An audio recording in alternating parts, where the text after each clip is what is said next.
This is a conversation with Oliver Lee Bateman. He is a man of many talents, especially writing. Name any publication and he's probably written for it. From Vice to the Paris Review, Teen Vogue to the American Conservative, The Atlantic to The Ringer. He also spent 3 years co-hosting a podcast on U.S. politics and culture called What's Left.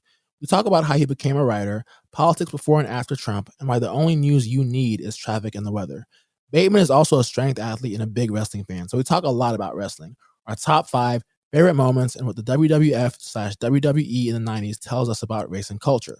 By the way, the correct answer is The Undertaker, Stone Cold, Shawn Michaels, Bret Hart, and Hulk Hogan. I know, I'm missing The Rock. If you like this, rate, review, like, share, comment, and all that. And if you're watching, the video on my side gets really bad at like the 1 hour mark because I didn't clear my browser cache or something. So as you podcasters out there, if you're using Zencaster, make sure to clear your browser cache. I'm sure also if you're using Riverside or some other product as well. All right, so here's Oliver Lee Bateman. Hey, all right, what's up, Oliver? Hey, Demalari, how's it going? It's good. All right, so I'm gonna read your bio really quick. I don't know, I always get self-conscious when people like read. I feel like reading someone's accomplishments in front of them is always kind of awkward. But I'll still do it. So Oliver Lee Bateman is a journalist, lawyer, historian, marketing professional, and strength athlete. Oliver attended the University of North Carolina at Chapel Hill, the Valparaiso School of Law, and held an Andrew Mellon Fellowship at the University of Pittsburgh. Oliver has written for publications including Vice, Al-Jazeera, Salon, The New Republic, Vox, The Atlantic, Columbia Journalism Review, The Outline, The American Conservative, Unheard, Teen Vogue, Men's Health, Washington Examiner, The Owl, and the Paris Review. He is a contributing writer to Mel Magazine, The Ringer, and Splice Today. From 2020 to 2022, Oliver co-hosted the What's Left podcast, a show that examined politics and culture in the United States. He now operates Oliver Bateman Does the Work, a podcast and Substack devoted to essays, interviews, academic topics, and more.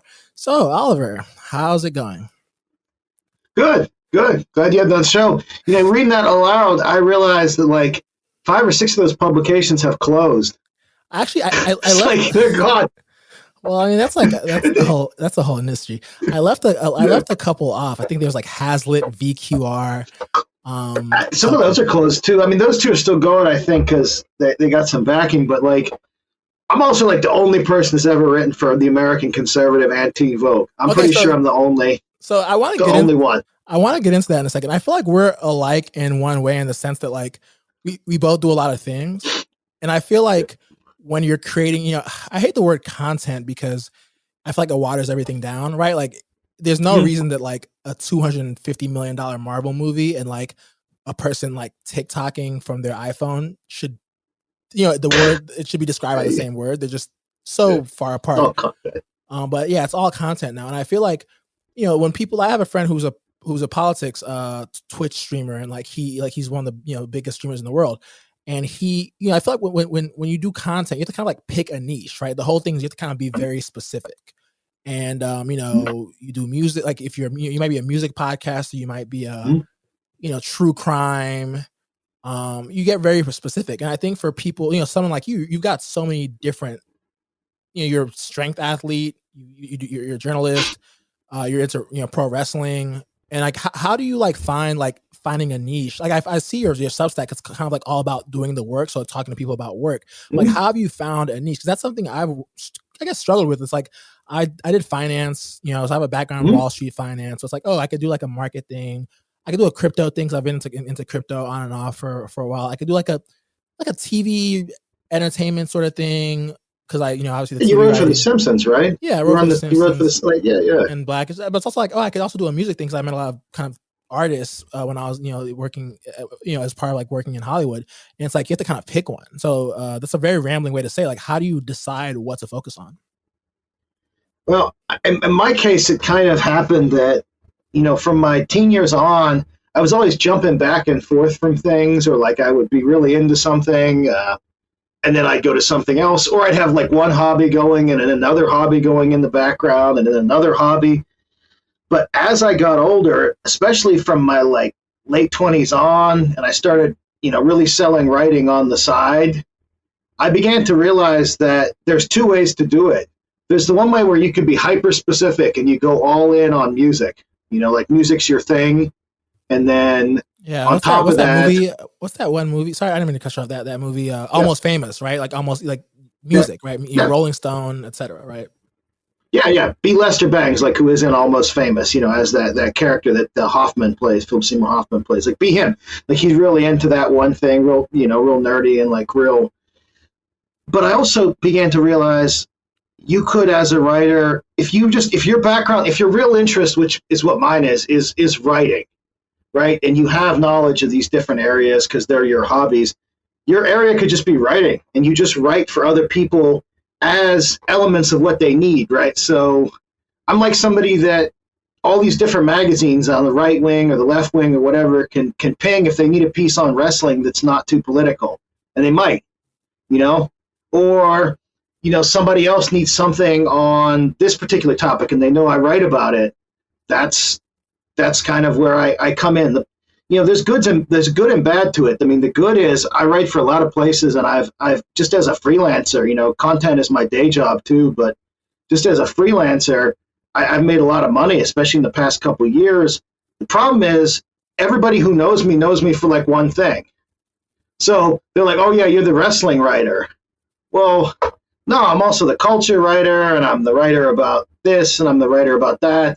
So you just kind of get pigeonholed by your audience rather than getting, and you never, it's hard for them to grasp that you're doing all this other stuff. So like when I launched the Substack, I was like, I want it to be about work and about, the work that I've written about. Like that's kind of a unifying theme. I'm always writing about how people are working while I'm working.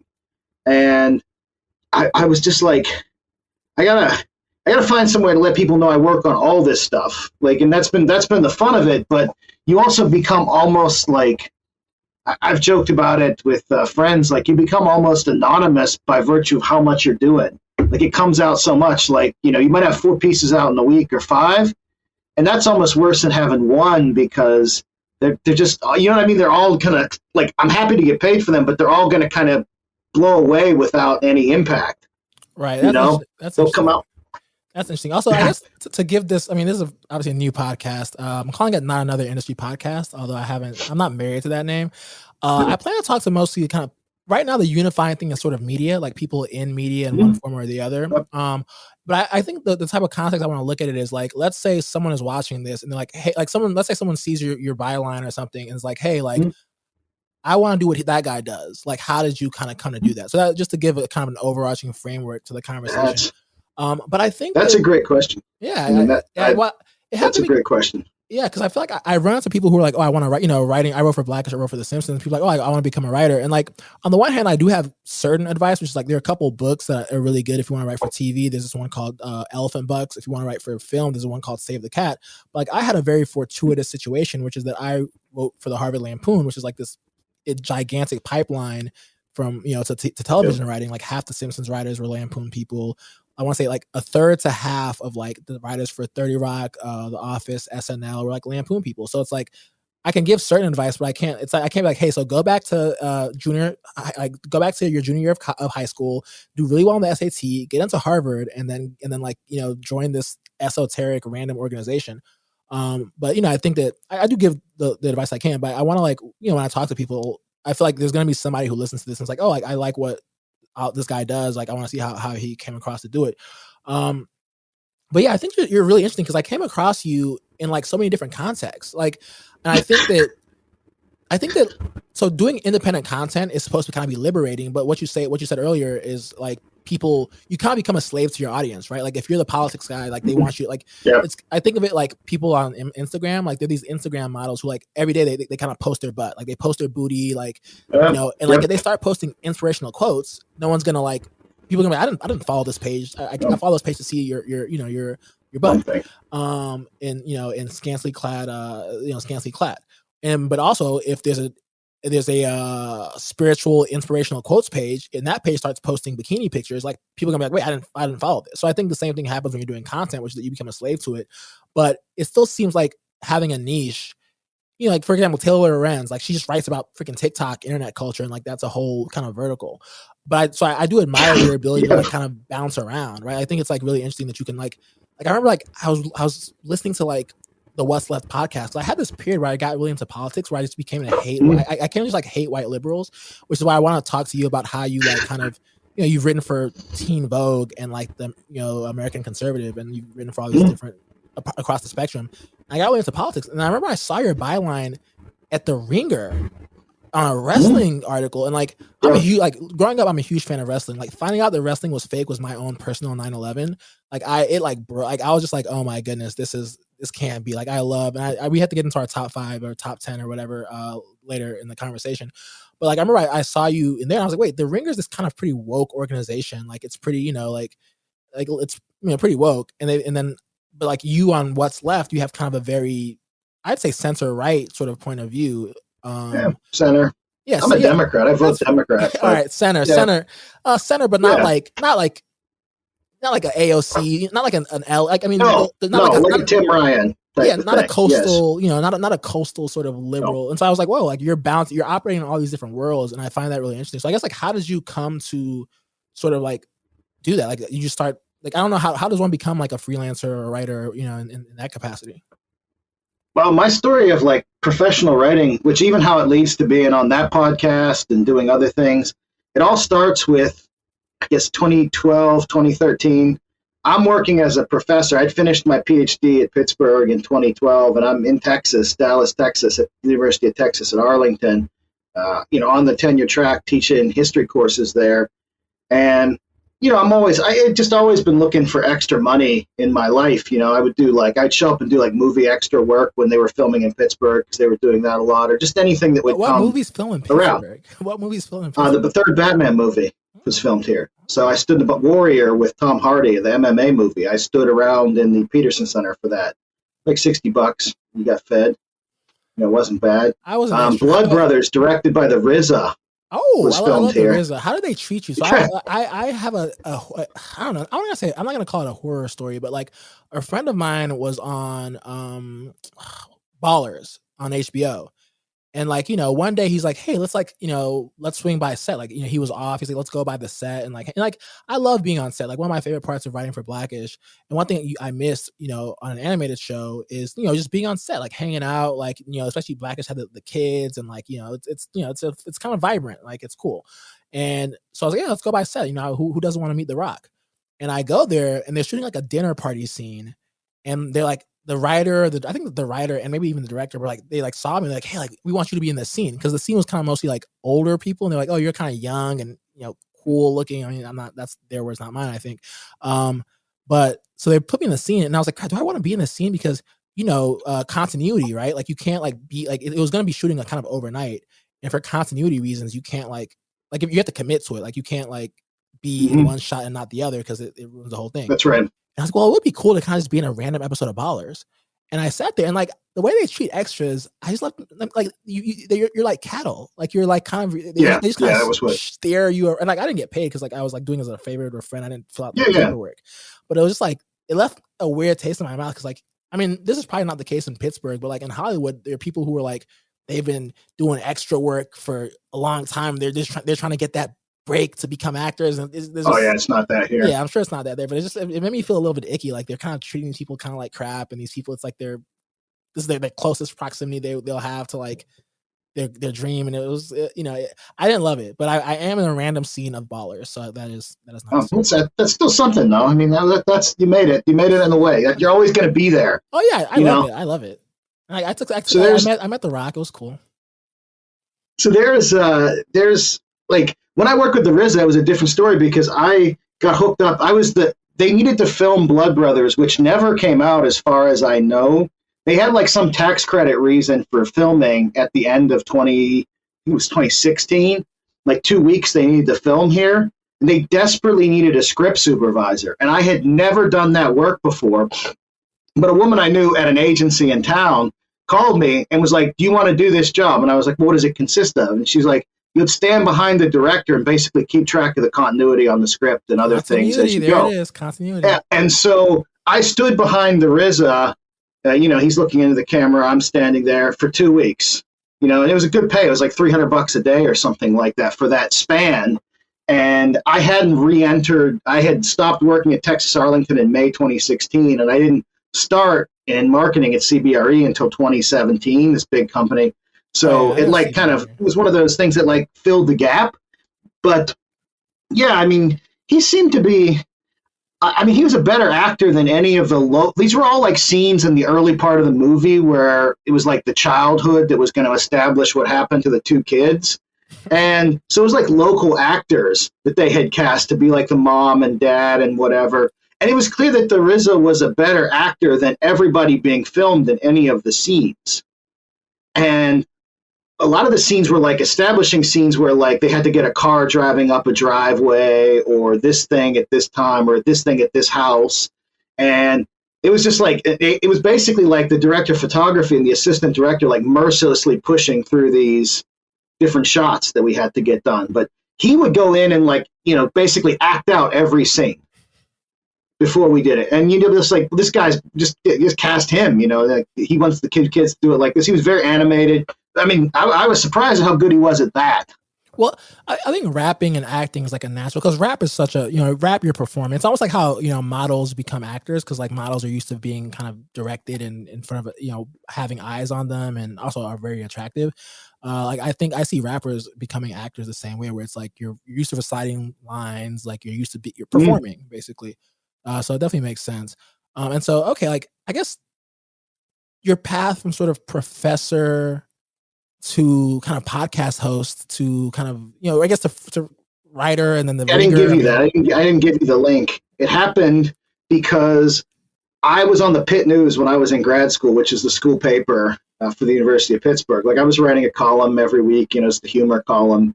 But after I graduated, and some of the people I graduated with, you know, they wound up on staff at places like Al-Jazeera America or National Geographic or The Atlantic, you know, in different jobs. Were you in journalism school? Or? No, I was getting my PhD in history, but I had a student in one of my classes like 3 years in who was like, "You want to write a column for the paper? Well, you know, we'll pay you." Oh, and, you know, it could be funny. They thought I was funny, so I started writing in there in 2009 just for the heck of it. And what, really quick, was it referential humor, or was it kind of like humor, like was it like inside jokes, or? It was called the Mustache Column of America. It's why my Twitter handle is Mustache Club US.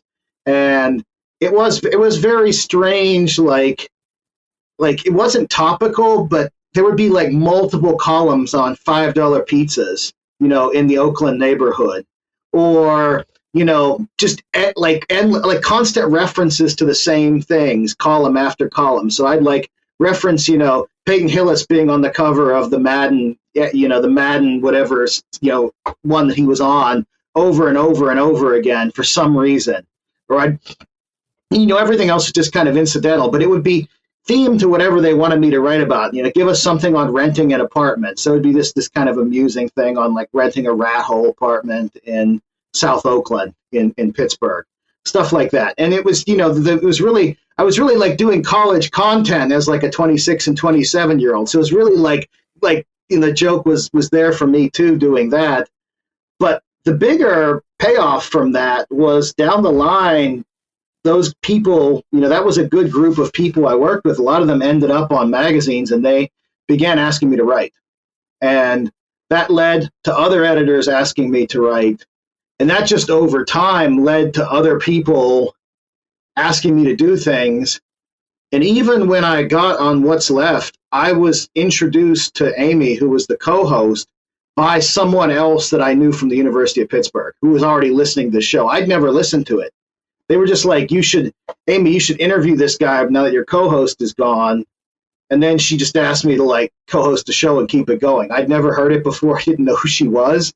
But I'm a content guy, and gradually everybody that's worked with me has sort of found this out. Like if you ping me, like, and you're like, I need 2,000 words on Glenn Youngkin, and I'm like, you know, is that sick of me? How much is that going to be? And if they're like $600, then you know they'll get it. You know what I mean? Like I'll piece that thing together. You know? Wow. And that's a talent. Like that's how that has it's. So it's kind of just as strange, and it's just as hard to repeat. But I have been able on my end, when I found a good writer, like somebody you should actually interview on the show is Ian Douglas at Streamglass on Twitter. He's like a Michigan educated guy, Northwestern educated guy. He's a black guy from Detroit, but he can just flat out write. Like, I mean, he's a phenomenal, fast writer. He wrote 500 articles for Mel Magazine in 8 months. Wow. Like 500. So I was finally able, when there was an obituary that needed like somebody that knew Japanese and like Japanese wrestling, like Ian knew it. And I was like, Ian, can you co-author this with me? And he did. And since then, he's been interviewing, like, he just interviewed Tony Khan of AEW, Samoa Joe, Britt Baker, all these different celebrities in the world of wrestling. He's been doing profiles for them ever since. So I was able to, like, can't always guarantee it, but, like, when I know the door's going to open and I got a guy that'll make me look good when they hire him, like, I push him over. So he's somebody that I've pushed into, like, Mel Magazine and some other things. I just got acquainted with him because I read a wrestling autobiography he co-authored. And which wrestler? Dan Severn, Dan the Beast Severn. He's since done 4 other ones, but I read his Dan the Beast Severn autobiography. It's all really good. Everything he does is really good. And when I found out how good a writer he was, I was like, this guy needs to be doing all this, like, all this media. Like, he needs to be in The Ringer, he needs to be in Mel, like, he needs to be in those things. So I was just shocked. But he's someone that I've been able to take my method and actually just apply it for him, just to see if I can get him into these places. And sure enough, I've been able to. But really, what's made it for me and what's kept me writing is just that I'm reliable and I write for everybody. And, my relationships with these magazines have never really been about politics. The issues have always been kind of cultural. Where I have a problem with the publications is like with Teen Vogue, where for like $150, they took 12 months to publish a piece of mine. And then they basically rewrote the piece so much that it came to be about Friends. I've never watched a single episode of Friends. Me neither. I watched Seinfeld. I didn't watch like the equivalent, like this lame, like Pretty Person equivalent of it. But it's all in there. And my wife loved the piece, and she was like, I didn't know that you knew so much about Friends or that you wanted to write it. I was like, no, it's just been 11 months. And then they finally paid me for it. But it's the strangest writing experience I ever had. I basically wanted to write an article for them about how the things you like right now, in the future, people might say that they're bad. And that's just how history works. Like, you might like this show, but, it's problematic 20 years down the line. Oh, yeah, and then they made it into an essay about how Friends is problematic 20 years down the line. I didn't want to just talk about Friends. That's so lame, plus I haven't seen it. Well, Teen Vogue, I mean, they everything is problematic to them except for, like, I guess, communism. But I mean, that's very, I mean, so it seems like you really do a lot of this freelance work. Like, I feel like the perception outside of the journalism industry is that it's dying and there's, it's dried up and I guess like a couple, well, I guess you said a couple of places that you worked at no longer exist, but like, you seem to have been able to really put together a, career in an industry that people have said is dying. So that's pretty impressive. And then I guess what's left, like, that's like for you to just stumble into that. Like, I was looking at the most recent episode. Truly stumbled into it. It was like no idea who Amy was. Yeah, you interviewed like a congressman. Like, you guys get serious. Like, who's probably the biggest person you had on the show? Like, it's like a serious show. We've had a pair of senators, Jeff Bingaman, who was the senator for New Mexico for 30 years. I interviewed him myself. And then we had, during the election, J.D. Vance, who's now the senator of Ohio. He won that election over Tim Ryan, who I really wanted to win that. I thought he was a great candidate for that particular state, like another Joe Manchin, potentially. Right. But he didn't win. Vance won. So I can say I've interviewed 2 senators now. That's good. Yeah, I guess my perception from, I guess not reading you, but from the podcast, I thought you were like I thought you were more center right than center, but that makes more sense. I think that because things have gotten so polarized that, like, being in the center makes you seem, it's like you might as well. You may as well be right. Yeah, exactly. You may as well be right. Like, that's part of what, and I think that's the case. Like, if somebody was like, oh, like you thought that, Joe Manchin, you can understand why the people of West Virginia vote Joe Manchin back into office. Well, you might as well be right wing, even if you're actually like from that region, as I am. Yeah, I think I got very just I don't know what the word is, but I think 2018 to 2020, I guess, to 2018, 2020, 2021 ish, just made me become very alienated and just disinterested in politics. I felt like, oh, it's all just red team. It's all just red team, blue team. Like, I think that, there's a ton of that. Yeah, I think that growing up, like I was, like being black, like you're just kind of automatically like liberal, and then going to being at Harvard, like that's obviously a very liberal place, and then even I worked at Goldman. Like, I mean, Goldman Sachs is like old money and stuff, but it's still New York, it's coastal, and obviously working in Hollywood. But yeah, I think things just got so. I guess it's because of Trump. Like things just got so crazy. I think the reaction to Trump was just so over the top in some ways. It was like a little bit like alienating. And there's certain things where you would realize, like I remember there was this, during the kids in cages thing, I was like, oh my goodness, they're putting kids in cages. And then there are these articles. Well, so there's the whole kids in cages thing. I was like, oh my goodness, this is terrible. And I saw like a bunch of people were tweeting out pictures of kids in cages, like saying this is awful. And then they would be like, oh, that picture's actually from 2015 or 2014. And then they delete it. And I think like there were like little, like I think the difference was that like Trump was like separating them, and Obama, the kids in cages from the Obama era were like they came by themselves versus like separating. But it was just like it was like if I was like, hey, like like Trump stabs puppies, and it's like, oh, look at these stabbed puppies, and it's like, oh, actually those are puppies that Joe Biden stabbed. I'm like, oh well, actually, never mind now. And so I was like, oh, it's all just kind of it's wrestling almost. It's just like I unfailingly support my side no matter what. And you unfailingly support your side no matter what. So like, what's the point, right? Yeah, that really was a killer. And I mean, that was what I had in common with Amy. And I mean, especially as I was coming on, I was really disgusted with how this worked in the sense that they didn't really leave any ground for like complexity or ambiguity in the writing you were doing. I noticed that like between 2018 and 19, I would be writing a piece and the editor would find a way to shovel in a like Trump is the worst person alive kind of disclaimer. And I'm like, well, yeah, why do you have to compromise my writing by putting that in there? Like, if you dislike him already, you know this. I mean, it's probably like a piece about gaming or something. It's probably like a piece that has nothing to do with it. Was. Really? Yeah, exactly. None of my pieces really do. Even when they're in political magazines, they're about like baseball or, like random things like that. And they still find ways to like I did one on like steroids for the Atlantic in 2019, and there's like some Trump stuff in there, like the state of being jacked in 2019 involved some reference to Trump. They wanted me to mention my sexuality and race in that piece in 2019, and I just didn't put it in there because I just didn't think that it was relevant. Yeah, like so, like. Yeah, I mean, like, what would it mean to, like, say, like, I'm married, and about to have a kid or something like that in a piece? They might have put my race in there. I don't recall. I know that the other part didn't go in there, but I'm like, just weird. Like, again, like, that's, I can understand that the level of polarization is just such that there's no way to do this without having to, like, immediately accept the whole rest of the package, which wasn't the way it was in 2010, 2008.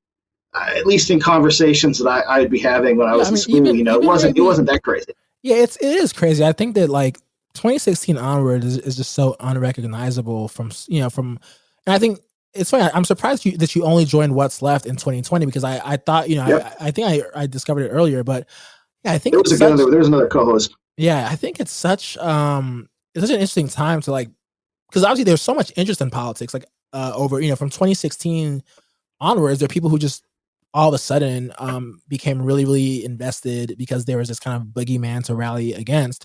And so it was a good time to kind of be making that type of content. But yeah, I think the polarization just got so crazy and everything just became like good guy, bad, like, like this cartoon evil of like, these people are sitting around a table just trying to be evil and not like, without any sort of just any sort of acknowledgement that there are pros and cons to everything, right? Like it's the reason, like if people like, hey, like we're fighting for $15 minimum wage. Well, why not the $150 minimum wage? Well, it's like, okay, well because if that happened, then like so there's a tacit understanding that there's there's give and take to everything, right? Like if you increase the minimum wage to $150, then like small town diners couldn't. Well, most businesses go out of business, not just small town diners. But like there's an understanding, and even like with immigration, it's like if you put everyone who came across the border in like a 5-star hotel, you would just be incentivizing people to make a very dangerous trip. And so like but during I think post Trump, there was just no acknowledgement that there was any sort of nuance to anything. Like everything was either everything was just automatically like nothing was.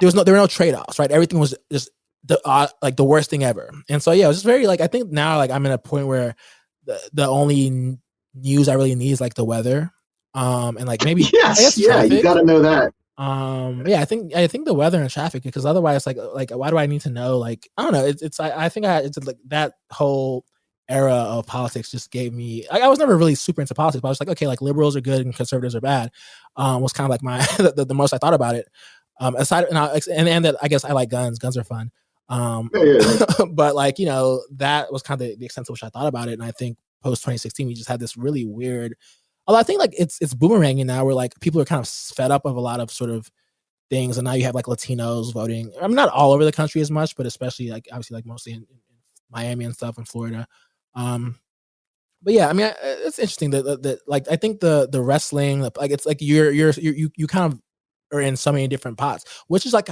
your favorite right what's your favorite thing to write about? Well, I'll tell you, I mean, you just nailed it with politics. My least favorite thing to write about or even talk about is pure politics. I love talking about with Vance or especially with Jeff Bingaman, who's a senator for 30 years. I love talking about the behind the scenes operation, deal making, how you're going to advance in the primary, all the nuts and bolts. I don't really care about the issues and positions. That's just content writing like I do in my day job and I do for other people. That's just writing shit as you did at The Simpsons, like that's interesting. But we know what the deal is there. I need to know how you move around in the backstage and how you connect and how you get more power and how you, like how you advance yourself that way. Like what makes you succeed? Because really what makes you succeed in a field, I mean, I wouldn't say that I'm like the most successful writer, but what's to my benefit as a writer is I just know a lot of editors. Like I have, their numbers on my phone and stuff. And they can text me rather than just emailing me. Things like that, or I've met them and they know you're reliable. They know they can rely on you. Yeah. But I got so fed up, like pure politics. I mean, to watch that shift from 2020 on where there were a lot of, I watched them like friends who were like straight up like pure Bernie, Medicare for all, $18 an hour minimum wage, $20 an hour minimum wage type people flipping into like becoming pure post left or then now like right people who are like so like, so enthusiastic about this other side or like finding a new religion or this or that. Like, I thought it was corny to be too enthusiastic for Bernie, and I think it's corny to be too into like whatever is going on the new right now or whatever that thing is. Like it's all corny. You know what I mean? Like, and the real staying power and the real ability to work across all these places comes from just focusing on whatever your topics are at hand and not going to war over, like an issue like drag queens or something like that. Like I don't encounter any of that, so I don't really have any strong opinions about it, but online people have strong opinions one way or the other. I mean, they got the strongest opinions. It used to be until like 2008, you could just ignore that whole conversation. Now everybody wants to like make it clear, like they want to find out where you're at on some of these issues. I'm not nowhere on them. They're corny. Yeah, I think the other weird thing about politics is that like you have to kind of be like you can't.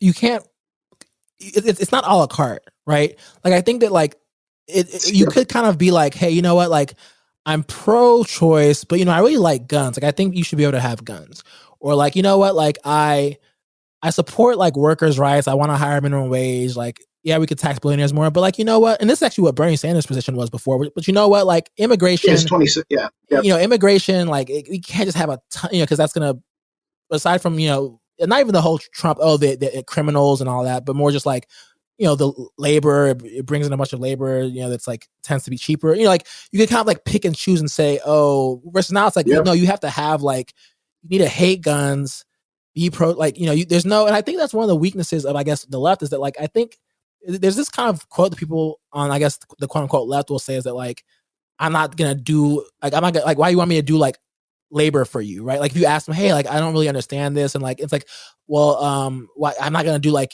free, like emotional labor for you. Whereas I'm not getting paid to educate you. Yeah, I'm not being paid to educate you. Whereas like if you go on the right, they'll be like, okay, so this is why your cranium determines. I'm being facetious. Like, they'll be like, all right, like where do I start? Okay, so chapter 1, this is how Jews control the world. This is why women should. This is why women should this is why abortion should be illegal. This is why God, like they will. I mean, they love to educate. Like they'll educate. Oh, yeah. They'll do educate it for you all free. day. They'll pay you. Yeah, they'll pay in you. fact. It's like, yeah, I'd love to recite all the things that I heard on like the Ben Shapiro show or whatever. So yeah, I think it's a weird thing where people, like, but you can't like. But I also think that like in my experience, like to be fair, I encounter way more people on the left than the right because I've been in these environments like Massachusetts and Los Angeles. But I think the other thing is that like I think on the left you might be like, what, like on the right you might be like, hey, like I don't really agree with a lot of the things, but like I love guns. Like, oh well, well, you know what? Like, come on in. Like, they'll get you in. That's like an entry. Hey, it's like a gateway drug. At least they'll get you in. I've noticed some people have like committed, and then they start picking up all the other ones because over there, like you think it's a la carte, but they start adding on. Like, let's get a little pro-life in there. Let's get a little. Whereas for me, like coming from the true Rust Belt, like, and having a dad whose friend was the Congressman Jim Traficant up in Youngstown, Ohio, who was all over the map. They played college football together. So like they were always, I mean, until the 90s, I guess they kept in touch. They like Traficant was somebody who was like all over the place issues wise. Like he was a Democrat on union issues, but then, he had like Pat Buchanan politics on immigration, and he was just all over the place. And he would give these rambling speeches in Congress where he'd say like, beam me up, speaker. And then he'd just proceed to talk about like ripping his pants or wearing skinny ties or something. That to me was a politician. And I was like, this is great. There's just this whole, and he was under investigation for like 20 years. So I'm looking, I'm Googling him now because I was like, wait, that name sounds very familiar as a criminal. And I was like, wait, is this like a different person? Yeah, he spent 17 months in federal prison. Wow. He was under investigation, for about 15 or 20 years of his work. Maybe the whole time he was in Congress. Corruption, just like campaign funds. I mean, I feel like they all probably do that. It's just that, up in that area, like everybody was doing it pretty blatantly. Like my dad was under investigation by the IRS for like half of my early life, that same span. So like, so it's like the same, but it's that area and that's how everybody, but at the same time, I was like, he's not Jim Traficant is not a great guy by any means, but like there's a lot of, he's kind of a la carte. Like there's a lot of weird positions going on here and like kind of unique. Like esoteric. Bernie, Bernie was like 2016. He had a little bit of it in 2016, like with the immigration and with the gun stuff. Yeah. And that he immediately got clapped back on both of those things. Wait, and that was kind of the end of that. Well, so that's kind of funny because I mean, there are lots of reasons why he performed worse in 2020. Obviously, I think it's easier to run against Hillary Clinton because, like, if you run against Hillary Clinton, it seems like you win. Like everybody proved that. Yeah, worked for Barack Obama, worked for obviously Donald Trump. But yeah, I think that it's where like he just, I think 2020 he just kind of was like, okay, I'm going to do the thing where I just take the entire menu. And I think, I think that, it's weird because I think there's certain things where it's like, especially for the black community is actually very conservative. Like I think people don't, and also immigrants, like, I mean, one of the reasons Barack Obama was, didn't come out as pro gay marriage until his, 2012, until his second campaign was, because he didn't want to alienate black voters. Because black voters tend to be like more conservative, more religious, etc. And I think that like, it's insane to me that like people on the, I guess the quote unquote left, which is, obviously like a loose term, but like you might be like, hey, I agree with you on everything. Like I think that, let's tax billionaires, let's, increase minimum wage, let's do that. But you know what, the like, and I think this is kind of where kind of Dave Chappelle is sort of, it's like the trans stuff, it's kind of, and I'm not speaking for myself, but like, you might like a person might be like, you know what, I agree with you on everything, but this one thing I just can't get there. Like I feel it's so, like it's so new. I think there's also a place of privilege. Like I remember it was 2014 or 2013, and I had this girl I dated in college, and like I think I went down to go see her, and she was like, "Oh, today we did our PGPs." Like it was the first day of class. I was like, "What are PGPs?" She said, "Oh, preferred gender pronouns." I'd never heard that, but because I went to this fancy college that is Harvard, I've had a head start. Like so, that was like 2013. So I've had almost a 10-year head start to kind of start to understand like, okay, so like gender, so there's this kind of, the way people think about gender is kind of changing, and it's and so like, but imagine someone who had never who wasn't in these kind of schools and education and stuff, and is like like imagine someone like your grandma or something who's like maybe black and like 80 something, and it's like wait, like I don't wait, like it's not like a place of hatred or ignorance, like, or it's not even a place of hatred. At least it's just more like, wait, this is confusing. Like I thought I thought they're two. You're either this or you're that. So yeah, I think that like kind of just writing people off as like bigoted or hateful is just kind of it seems just kind of very short sighted and silly because like you could kind of educate them or just kind of accept it. Okay, you know what? Like that's just kind of where they are on this thing, and like maybe they'll change, maybe they won't.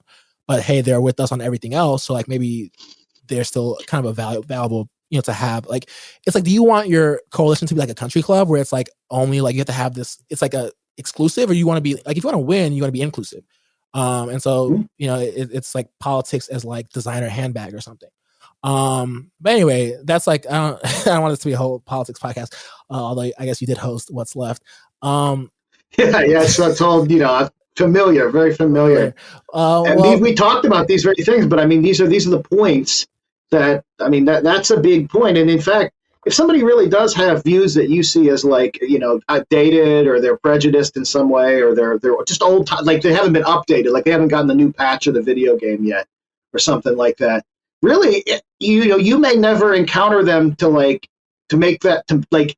There's not really a good reason to complicate their lives or yours because your paths may never cross. Well, and also but you still are voting for the same thing. Yeah, and I think the other thing is that like the patch, it's great that you compare it to a video game patch, and I guess this can just be the wokeness episode, but like the patch is getting updated like all the time, right? Like I think that like the every day it's like people Steam who keeps downloading it. Yeah, it's like wait, like you didn't believe this stuff until like 2 weeks ago. Like you'll see somebody who's like, it's always funny when people get into these like cancellation things where someone will like dig up old tweets, and the person who dug up the old tweets, someone will dig up their old tweets, and it's like wait, it's just like it's like a domino effect of like, hey, like the ideas are changing so quickly and being updated so fast that like pretty much everyone is going to be caught up in some sort of thing where like caught flat-footed, where it's like, oh, like a thing that I believed a year, 2-3 years ago is now considered retrograde, right? Yeah, so it's weird. But I guess transitioning to the next logical topic, wrestling.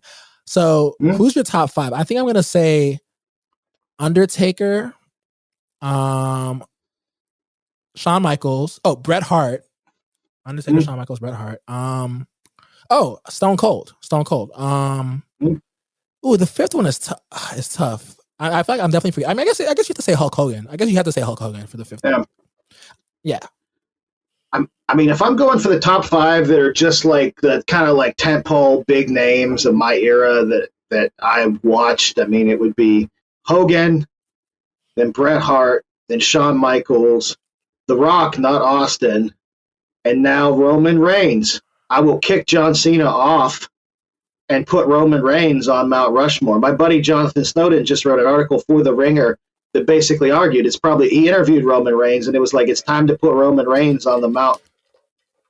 I think I would never have thought that in 2015, but he has really stepped it up. So I would say it's probably those 5 guys. Well, there's other great ones that are there, like who miss it. Like Austin was great, Bret Hart was great, The Undertaker was great, but they're not. Cena was great. Did I forget the Undertaker? I said the Undertaker, right? No, you put him on there. Him on there. Yeah, I think. But I mean, he's like, like if you expanded at 10, then I would have to throw those people in, and then if you go to 15. But in terms of personal favorites, I mean, it's like Big Van Vader or Vader was my guy. Like I liked, let's see. I loved, even though I saw him only later in my career, superstar Billy Graham. I loved Jesse Ventura because Jesse Ventura could talk. So I love these like great talkers who were also like really muscular. Speaking of great talkers, really quick, I think it took me this was way before my era, but I remember like I realized one time that like what's that famous promo?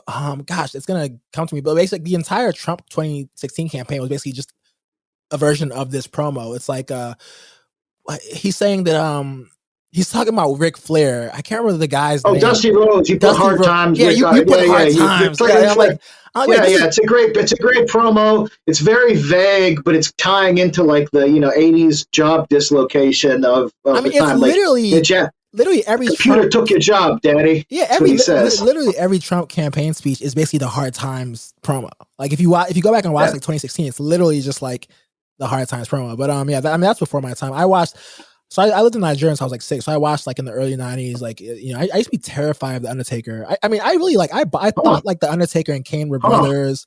I thought that like, yeah, they did a nice job with that story. Oh, I believe it. I mean, I remember people would tell me when I was like maybe like let's say 12, 13 that it was fake, you know, and I'd be like, no, it's not. Like, are you like, no, it's not. Like they're bleeding and stuff. I remember like the day that I realized it was, I was like, oh, you know, I guess I still watched it, but I think I never really came back to it after that. I did invite Stone Cold Steve Austin so at the Harvard Lampoon, we'll like invite celebrities to like be like make initiated as members, and it's just an excuse for us to like kind of meet celebrities that we like. And I invited Stone Cold when I was a freshman. Like he was really cool. Like he came and like he was really. Oh, cool. He came. Yeah. Oh yeah. He will do those things. Like he did some when I was on the board of the Pro Wrestling Hall of Fame in Wichita Falls, Texas. Whoa, that's a nice casual. You were on the board of the Pro Wrestling Hall of Fame. That's. I don't want to say that too loudly because you know it closed recently due to embezzlement and like a lot of theft and non-payment of bills. Not on my watch. I left and I'm on working with another Pro Wrestling Hall of Fame that launched in New York. But the guy that ultimately who ran into a lot of trouble, Cowboy Johnny Mantell, he was like a lesser known wrestler, but he knew Steve Austin coming up. And so Steve Austin brought him on his podcast a couple times to promote the Hall of Fame. Steve Austin apparently will do nice things for people. I mean, we would always pitch it as like basically I say we like I'm still. I mean, I guess I'm a member, but I'm not like. Yeah, you always could be there. You're part of it. But the Conan O'Brien, you. Yeah. So the Lampoon, they would invite like we would always just say like, oh, like these are the list of people who have come, and like it's like James Brown and like it's like John Wayne. So we would say like these people like because we'll get celebrities like let's say they're doing a stop in Boston for a show or something. We'll get them to come by or. And then also, you know, there are the connections of the actual alumni who, you know, can get people, you know, who write for these shows. And like one thing I learned when I was writing, I was like, I remember when I moved to LA to write for Blackish, I thought it would be like one of those things where it's like, oh, like you can't look, you know, the actors directly in the eye. Like, you know, it's like they're like kind of up, like we're the little people and they're like up here. And if anything, it was almost inverted. Like the actors actually kind of suck up to you as a writer because they feel like, oh, like these writers, like they write our lines. Like, I mean, it's so collaborative, but they don't really know that. So they think, oh, like, hey, every episode that's written by, you know, this writer, I have a lot of lines, like he must like me. And so they really like, it's like weird. It's like, and it's like, it was so weird, you know, because it's like, it's Lawrence. I mean, like Lawrence Fishburne was kind of, he's Lawrence Fishburne still. But like, you know, Anthony Anderson, Tracee Ellis Ross, like there was no sort of like, oh my God, like, you know, oh crap. Like, you know, like they're the boss and it was very like collegial and like they were, you know, very Rachel, so I can understand that like the writers, like we had an SNL dinner. I guess I organized it, and the 30 Rock dinner. Where we would have like we had a bunch of 30 Rock writers and actors come, and like a bunch of SNL folks come.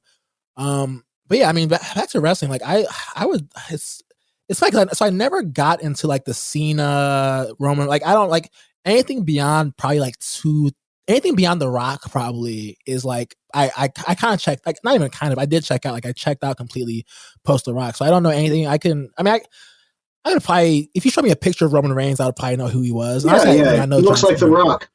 Yeah, I know who John Cena is. Obviously, yeah. Well, no, Roman Reigns looks like The Rock. They're related, so they look alike. Yeah, and or really, Roman Reigns looks like the actor who plays Aquaman. Yeah. So they look almost the same. Well, it's still, I know that even though it's like, you know, quote unquote fake, like it is like it's a skill, right? Like to do the it's acrobatic, even the performing. But I think that once I learned it was fake, it was like a little part of me like died inside, and it was like, oh, wow. like it just was never the same for me. You had that experience. I had always known, you know, because my dad would just say, "Oh, you watching that dumb fake bullshit on TV?" And so I just always knew. But I still that actually caused me to want to watch it more because I just like, yeah, I'm gonna watch it. This is dumb as hell. You know, I love it, so I'm gonna watch it. But he also told me later on, he's like, some of these guys can really talk, so you got to watch them and see what they do, and that's kind of why I watched it. But yeah, so you had that experience of kind of figuring out, like learning it was fake and actually like having that Santa Claus.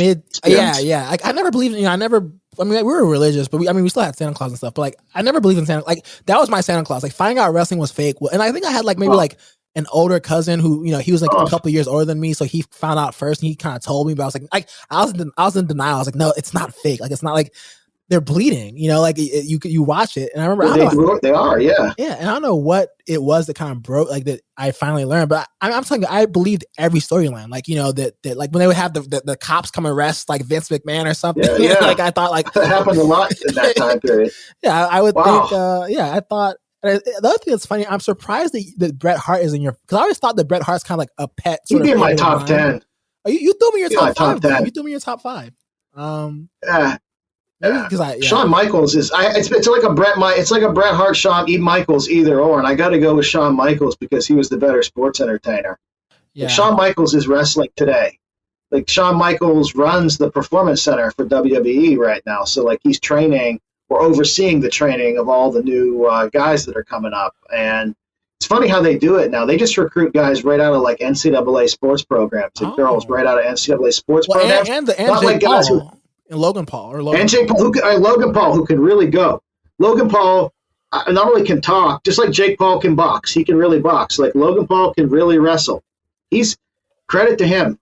He's in great. Like he out wrestled, if not, I mean, he probably out wrestled Roman Reigns in that match as a performer. He's a better athlete. I've heard even people who hate to say it. Yeah, even people who hate the Paul brothers, and they're like, hey, like Logan Paul can really wrestle. Like I've heard people say he can really wrestle. Yep. I've heard that as well. How about that? Like, they have all day to train, I guess, and they were good athletes in high school, so it stands to reason. But they don't need to be as good as they are. Like neither one. Like Jake Paul doesn't need to be that good at boxing. Logan Paul doesn't need to be that good at wrestling. I mean, it's like they want to be though. Yeah, as I was going to say, I think they you have to give them. They train really hard. Like they really do. Like they take it very seriously. They're not just doing it like. They really do take it seriously. But yeah, I mean, I remember, I mean, it's funny because wrestling is one of the few things that I remember distinctly from childhood where I like have specific memories of, even like as like 6 years old and younger, because that's when I lived in Nigeria. I remember whenever the Undertaker, like, the Hell's Bells would come on the bell. I would literally, we like lived in like kind of like a complex, well, not a complex, but like a houses that were kind of adjoining, like a family sort of thing in Nigeria. And my uncle lived upstairs from us. And I would always, like, we would watch wrestling and I would go out onto the staircase. Like, I couldn't watch the Undertaker's entrance. Like, it would scare me. Like, it would like, I would be like, I was 5, 6, but I would like be scared. And I also remember, I loved Goldberg. And I remember one match, I can't remember if it was Goldberg versus Bret Hart or who it was, but Goldberg speared somebody, but that person was wearing like a steel plate. And so it knocked Goldberg out. And I was like, oh my goodness. Yes. I can't remember, was it Bret Hart? I can't remember who it was. Bret Hart gets hurt. Bret Hart gets hurt during the Goldberg feud, and it ends his career. Actually, was Bret Hart in WCW? Because Goldberg was in WCW. Yes. Okay. Yeah. That was they feuded toward the end of Bret Hart's career. I think it was Bret Hart then. I think that was part of the Bret Hart feud. And during that same feud, Goldberg injured Bret Hart in a couple ways that forced him to retire by accident, not on purpose, and possibly even caused Bret Hart's stroke like 2 or 3 years later. I didn't even know he had a stroke. Yeah, Bret Hart hates Goldberg. Every interview that Bret Hart gives, and my friend Jonathan Snowden just interviewed him, he gets like an anti-Goldberg line in the interview. Was that? He'll say like, he hates him. Was the Montreal Screwjob, was that Goldberg? Or no, that wasn't Goldberg, was it? No, that's Shawn Michaels and Bret Hart. And McMahon just, Michaels is beating Bret Hart. He has him in Bret Hart's finisher, and then Vince McMahon just says, ring the bell, and the title changes. Because Bret Hart's quitting. He's going to WCW, and they got to move the belt from guy to guy. The only thing that was a screw job was that Bret didn't want to necessarily lose there that night, and he didn't want to lose using his own finishing move. Okay, wait, for people who are listening who don't know what the Montreal screw job is, can you like explain in like layman's terms? Yeah. At Survivor Series 97, so in November 1997, there had been a long-running feud between Shawn Michaels and Bret Hart. It probably stretched over like 2 or 3 years by this point. Bret Hart had the WWF championship, but he was let out of his WWF contract to go sign for more money with WCW, which was winning the wrestling war at that time. And that meant, like, when you leave a wrestling... Hard to imagine that WCW was winning. I mean, it was Ted Turner's money, and that, that WCW television and Hulk Hogan, like, it was hot. And The Rock and Austin hadn't really emerged yet as they would in 98, 99. Yeah, I can't forgive you. I cannot forgive you for not having Austin in your top 5. I mean, Austin, I think Austin is under. I think, like, even though, so Rock isn't in mine, but I think if you want to be objective, it's hard not to say anyone was a bigger draw than Rock and Austin. That feud was, but I was always rooting for The Rock. Yeah, never rooted for Austin. Austin was old school wrestling, and I preferred sports entertainment by that point. The Rock was sports entertainment. He was like the next evolution of Shawn Michaels as an entertainer. Like, The Rock was a guy who had like acting quality chops, like as a performer. Steve Austin had tons of charisma, but he's still old school, you know. Plus, the other thing is Steve Austin's career ended in like 2002 when too many injuries, they caught up with him. He didn't have a long enough career. The Rock keeps coming back like every 5 years to do something. Yeah. And The Rock has done so much for wrestling at this point, whether it's his TV show right now about his childhood, or helping like get that Vice show Tales from the Territories going. That's like a weekly wrestling history story. You know, like he's done so much, and like his family in general now is like a quarter of the WWF main event or WWE main event is Rock cousins.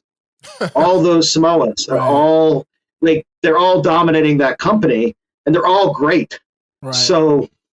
Right. I mean, well, okay. I shouldn't have cut you off on the Austin detour. So Survivor Series '97.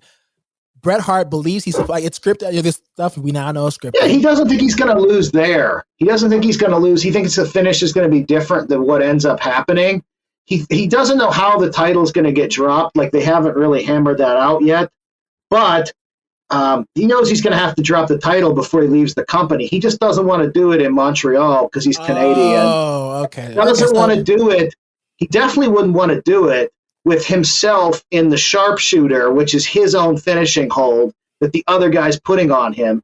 So instead, Vince McMahon does it in like the most emasculating manner possible. In your home country, the other guy that you hate in real life beats you with your finishing move. Wait, he hated Shawn Michaels in real life? Yeah, they despise during that period. They buried the hatchet in the past like 10 years, but during that period, yeah, they used to take shots at each other on TV. Shawn Michaels accused Bret Hart of like cheating on his wife with Sunny, who was the real hot woman and one of the hot women in the WWF at that time. Yeah. Most downloaded woman on AOL, 1996. Don't get me started. So like Shawn Michaels even in a promo says at one point, he's like, Bret, you've been having a lot of sunny days lately. And don't get me started on this is kind of stuff going on. There's one where like Bret calls, he comes out and like it's not scripted, he's not supposed to say it. Triple H and Shawn Michaels are in the ring, and Bret calls them a pair of homos. And Triple H grabs the mic and goes, I'm no queer. And like to hear this guy's running a company. Well, I've done an article which I interviewed that dude, like, and he's now like a professional suit, but there he is in '97, like I'm no queer. Wait, right there on Triple H, yeah, Triple H, just saying it. Well, it was a different time. Yeah, well, two things. But they hated each other. Yeah, two things. One, the woman. Yeah, that was. It was like Lita, Carrie Sable, Trish Stratus. That was. Trish Stratus. Yeah. That got a lot of people. I mean, based on what happened to Vince McMahon recently with all the sexual harassment stuff that got him forced out, I mean, who knows what he was doing with those ladies? Yeah, or all the ladies. I mean, possibly a whole lot. Yeah, I mean $19 million it cost WWF. At least. Insane. Yeah, that's insane. That made a lot of WWE fans grow. Carrie Sable and Trish Stratus. They were important things in people's childhood or adult, teenage years in my case. Yeah, I think another specific memory I have. So I remember any intro of Paul Bearer also. I mean, that guy gave me nightmares. Paul Bearer, he was a real Paul Bearer. Yeah, he was a real mortician. Yeah, in real life, that was his deal. The makeup, the caked makeup on him. I mean, those are some so strange looking. Yeah, really strange looking. Yeah, and like would really ham it up for the camera. Like, I mean, he looked strange already, and then would take it, to 10. Yeah. And then all those facial expressions. Yeah. The other thing I'll never forget is when Hulk Hogan turned NWO when he became he like switched sides. Spray it was paint. What was it like 96 spray paint or something? Guys. Was it like it's not? I think the turn's 96 because the outsiders come into WCW, Scott Hall and Kevin Nash. I think May 96. And then by like either late May or June, I think Hogan has turned. Yeah, I remember because I was living in Nigeria. I left Nigeria when I was, I think, 97. Yeah, 97. So I remember I was living in Nigeria. You had at least a year of Hogan as a bad guy, which was crazy to me because as a kid, he was like the ultimate superhero. Yeah, also, it just hit me how big wrestling had to be for me to be a kid in Lagos, Nigeria, watching wrestling, like with my cousins, like following it that closely. Like, I mean, it must have been gigantic. It was pulling a combined 10 to 11 rating between Monday Nitro and Raw. Yeah, that's So insane. 20, 30 million, or whatever, 20 million people, or however that many that means, were tuning in every night to watch that stuff. And you were watching it overseas, like probably tons of other people were. That really was probably the most eyeballs on it that it ever had. Yeah. Like it makes a lot of money now because of streaming, but visibility wise, that was the peak. I mean, it's insane because like I mean, I don't remember anything from when I was like 5, 6 years old, but I remember that. I remember the turn, and I remember being too scared to watch Undertaker's entrances, and I think another thing about like those 2000s wrestling is like you see how, I mean, I hate to be that guy, but like how much we've gotten.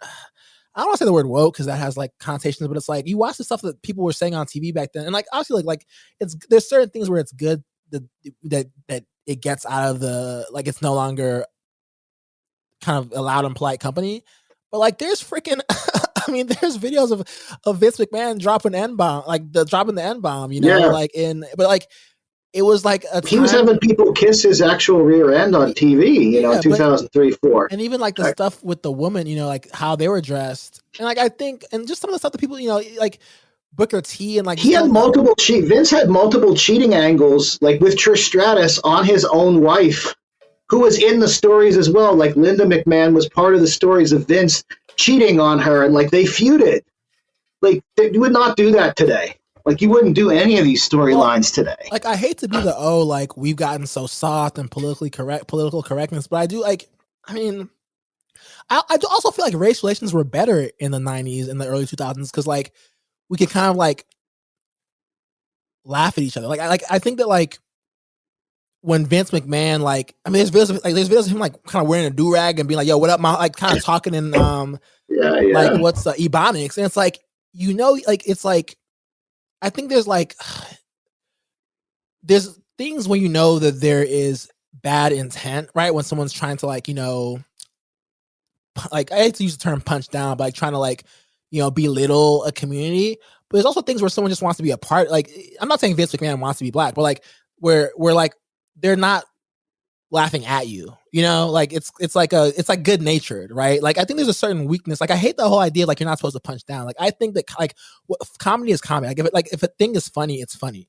Like I don't think that like there's some sort of stratification where it's like, okay, well, crap, well, I'm straight, so I can't make fun. Like, well, I'm straight, so I can't make fun of queer people. But wait, I'm black, so I guess I can make fun of a white queer person. Like this sort of like where like because then it presupposes that there's some sort of neat hierarchy we all fit into where it's like, oh well, like you can make fun of people beneath it's like it almost feels like this white man burden of like, oh, like we're better than you, so we can't make fun of you. It's like that's when you put it like that, that is a terrible. It sounds like it's privilege, but it's still a kind of privilege. Like we have the privilege to not even have to make fun or laugh. We're so good, we're so beyond. We'll just let you make fun of us because you have nothing and you can't even hurt me with your jokes. Yeah, exactly. Exactly. Like I think the whole punching down thing is so like I don't care. Like you could make fun of a freaking homeless person, like it could be funny, right? Like there's not like I mean, if you look at like Dave Chappelle, like his character, he played a crackhead. Like crackheads don't have any sort of real power except for like Hunter Biden or something. But like they're no, please don't get me freaking taken off the airwaves, Joe. But like. No, all that stuff's good now. They've confirmed the laptop's real. Really? Well, I know. So you're good. Yeah, that's true. CBS 2 years later. I mean, I guess after the post, whatever. Confirmed it. Yeah. When people, it was a CIA. I mean, the funny thing is, like the CIA op was a bunch of ex-CIA and FBI people saying it was a CIA op. Or saying it was like the people. The misinformation was the people saying it was misinformation. Which is. Just so very. I mean, but all this stuff kind of led to Elon buying Twitter, which is like it became so one-sided. And I think he banned this. The Twitter banned this satire thing called the Babylon Bee, and that sort of was the final straw for Elon. But yeah, I think the whole punching. I don't even know how we got on this topic, but the whole punching down. I guess it's, Vince McMahon, like in the whole 90s, 2000s kind of. Anything goes sort of era of wrestling. And I think that like there's a certain sort of like you're basically saying that I'm so much better than you that I cannot joke about you. Like, you're so beneath me that like to joke about you would be, would be cruel. And the crazy thing about McMahon, and I wrote about him in the Washington Examiner when he got booted out. The crazy thing about McMahon, especially with regard to something like race relations, he grew up. I lived for part of my childhood in Eastern North Carolina. My brother still lives there, and in that same like Havelock, Manly, Williamston area, my brother lives in Williamston. I grew up there for a little while. Like, that area is 70% African American, and Vince McMahon, like, even though he would go to private schools later on, was living in a trailer park, and he was surrounded by mostly black folks who live in that part of North Carolina. That's a majority black area. It's very likely he's just like kind of that type, like he understands. I don't know, like there's not any kind of malicious intent probably in that sense. Like he's just joking as he would, not to defend him or anything, but like, I know sort of like what the attitudes of someone like my brother who's a decade older than me are like, and they're not informed by racism. You couldn't have a job in that area, which is majority black, if you were racist. Yeah, or like at least outwardly like virulent. That's right. I think that like, I think race relations were better in the 90s and 2000s because we didn't like kind of constantly obsessively think about race, I think, which, whatever, maybe that's like a silly point of view, but it's kind of what I think. But I guess so you spoke to one of my favorite writers who is a default friend, Catherine D. Catherine D. Yeah, so it's like when I was like, oh, like all these worlds are colliding. So I guess to bring it back to writing, like so you said the best thing you've ever wrote was this yacht piece, right? I read that guy was so strange. Well, it was interesting. So it reminded me of, I think this is something the default friend kind of has, but I guess Catherine D. But like the best writers have. She doesn't want to be called default friend anymore. Okay, all right, great. So Catherine D. She's a writer. She wants to be called Catherine D. Okay, yeah. She's trying to get away from. That's not. I think she's just like joking, but like she doesn't want to be called default friend anymore. Okay, well, I mean, her Twitter is still default friend, but yeah, I know. It's always just like always. But she's a great writer. I discovered her because she had this podcast with a friend of hers called After the Orgy, which is kind of like just it featured these conversations that I feel like I'd never heard. I was gonna say woman, but it was really anyone. Delicious Tacos guy as well. Delicious Tacos and default friend. So she writes a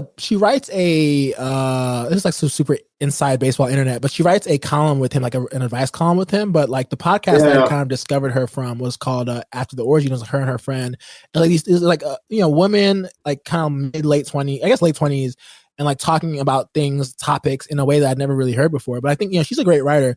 And one thing, like when I read that yacht piece. One thing I've thought about is that the best writers, they can write about anything and you'll read it.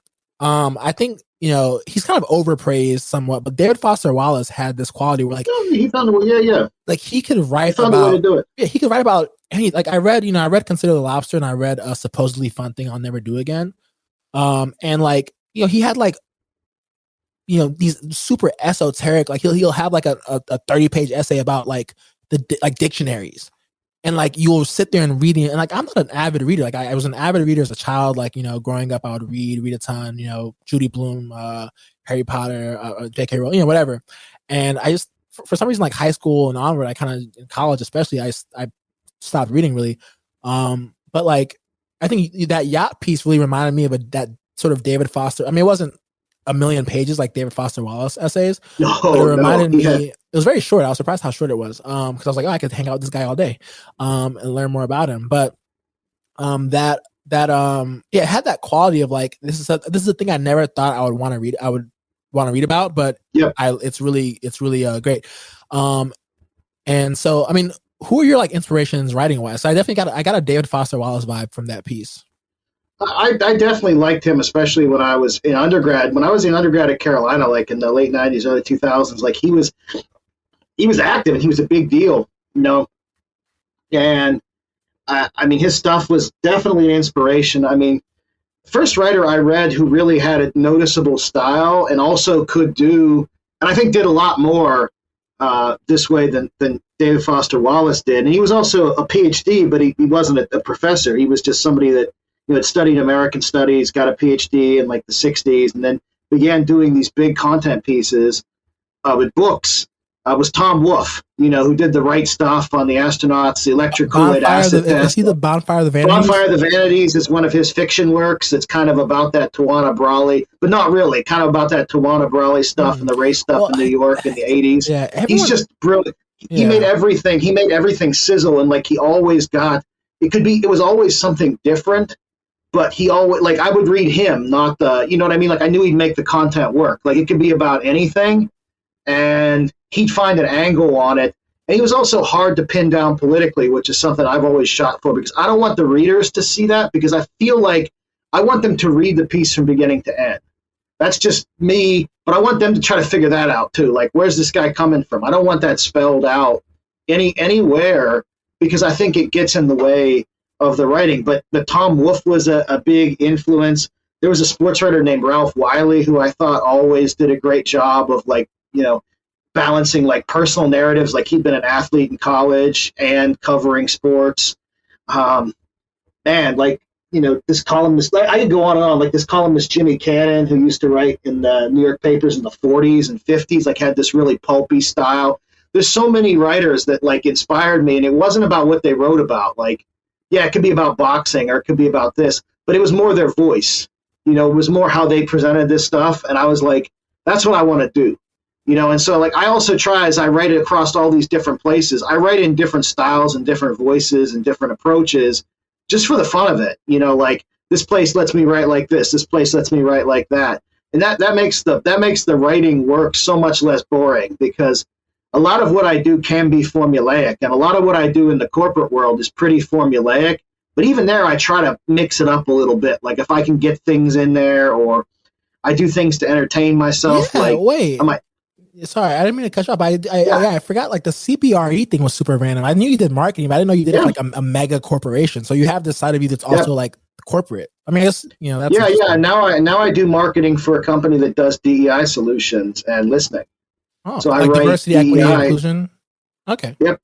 All the stuff that goes into the annual reports. So I know that world very well, and I mean, it's been, and like I was covering a lot of that with CBRE as well, except sustainability. That's also a big annual reporting thing. So a lot of my writing there in 2020 and 2021 was really sustainability focused. Before that, it had been carbon neutral. Oh wow, you could. I mean, so you really can write about anything. That is it's funny. Like, and I love to. That's the other thing. I just love doing it. Like, I mean, you could just give me an assignment. Like, I've got a white paper on like neurodiversity in the workplace I'm working on, and that's, I mean, like, it is what it is, but it's interesting to me to put it together. Like, yeah. I wish I loved writing, because I think that, like, so when I left Goldman to go to write for Blackish, I think people were like, oh, like, you're following this dream. And I was like, well, no, like, investment banking is like long hours, and like writers actually, and writers get paid a lot. Like, I think like TV writers get paid a lot. Like, I mean, I'm not gonna say how much, but, like, really well. When I was in The Simpsons, I mean, it was amazing. But I think that, like, I wish I loved, like the act of, I mean, I love like coming up with a good line or like a really good joke, right? Like I love coming up with a really good joke, even like captions, like an Instagram caption. Like, I love like a pithy Instagram caption, but I can't say that I just love to write. But yeah, also I think it's funny because the Lampoon's known for its TV writers, but John Updike, George Plimpton, William Gaddis, George Santayana, like all also came out of the Lampoon. But people don't really talk as much about the literary type of figures who came out of that magazine, but there are quite a few of them. But yeah, I mean, it's funny. I read it's weird. I do like David Foster Wallace, although I tried to read like everyone was reading and it's funny because this book has gotten like a bad rap on Twitter for some reason. It's one of those books that women or feminists or just women on Twitter will be like, oh, if you see this book, it's an Infinite Jest. Yep. I read the book. It's solid. I feel like it's neither as bad as people think nor as great as people think. Like, I thought it was really interesting.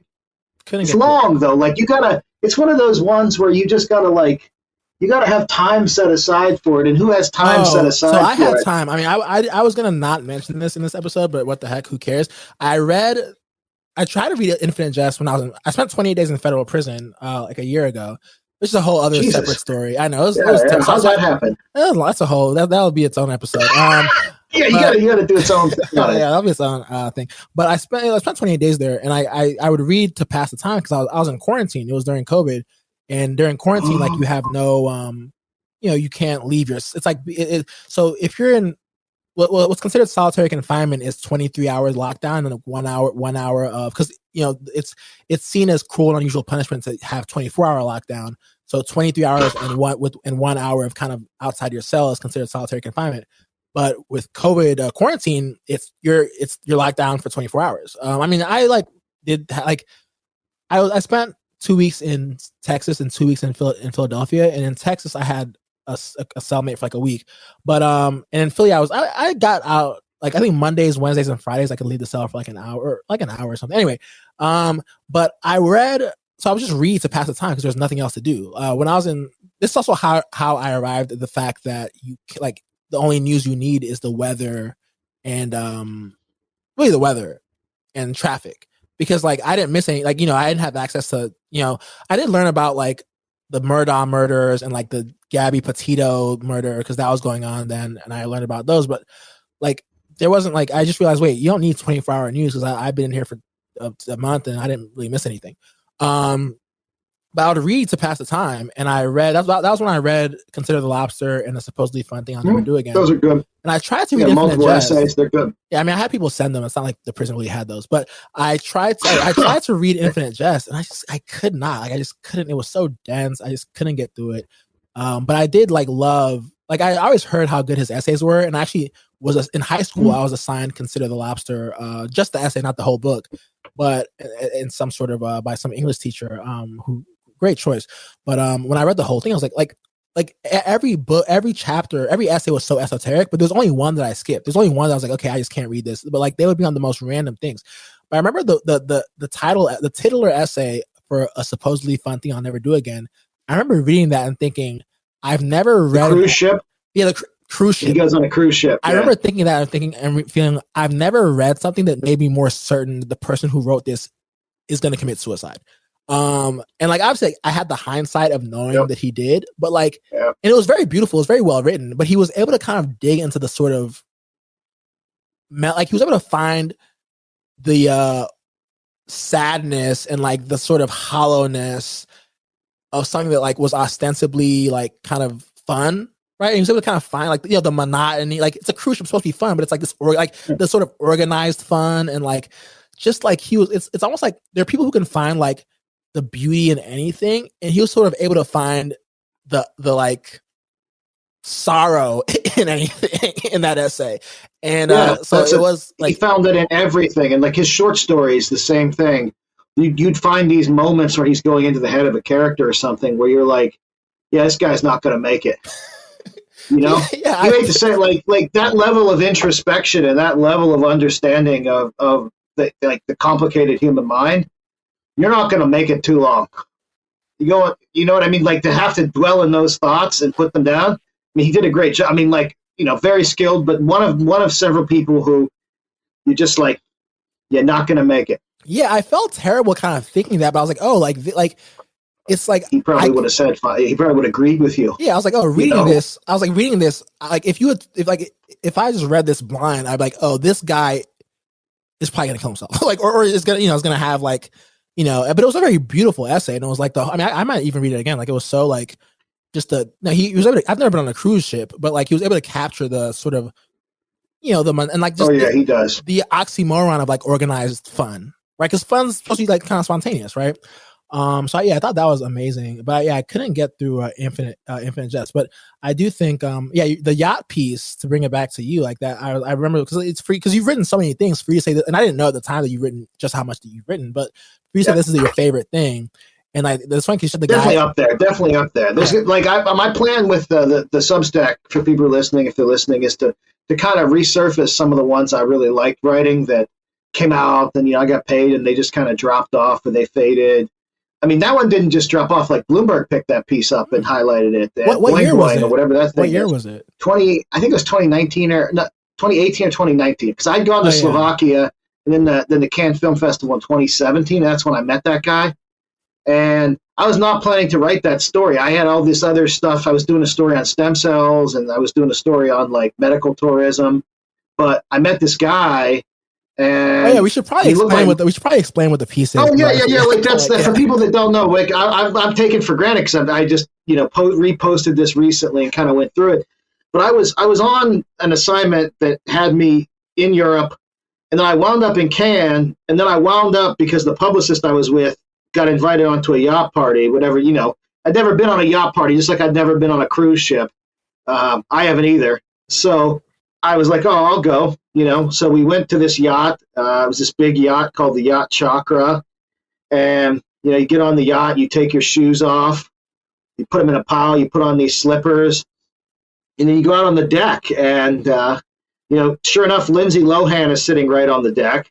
And sitting with her is the guy I thought she was dating, which is this guy, because he looked like Mark Anthony. And I was like, oh, is that Mark Anthony? Was there a lot of coke on the yacht? I've never been on a yacht. Almost certainly there was drug use going on in the little bathrooms, which just got so vile and nasty by the end of the night. But almost certainly all kinds of stuff was going on. And it was clear that like women were just being bussed on by some kind of like Turkish guy who was like bringing them out by boat for the various like richer Italian and French guys who looked like vampires almost.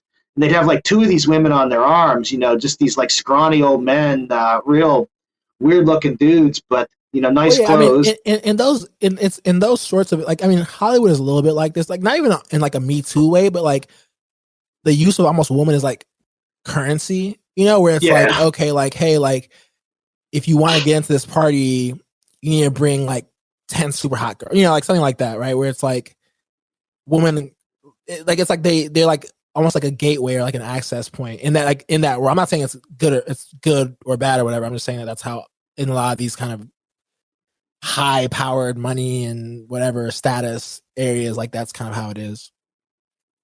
Yeah. There was even an older German woman on the boat who had like a male escort or whatever with her, who was almost certainly a gay guy, but was paid to be there with her and like hang off her and whatever. And I'm not naive. I don't know this world at all, so I'm just watching it, and I feel very out of place. So this guy, who I thought was some kind of celebrity, because I mean he had really expensive stuff on, like fancy watch, fancy this, fancy that.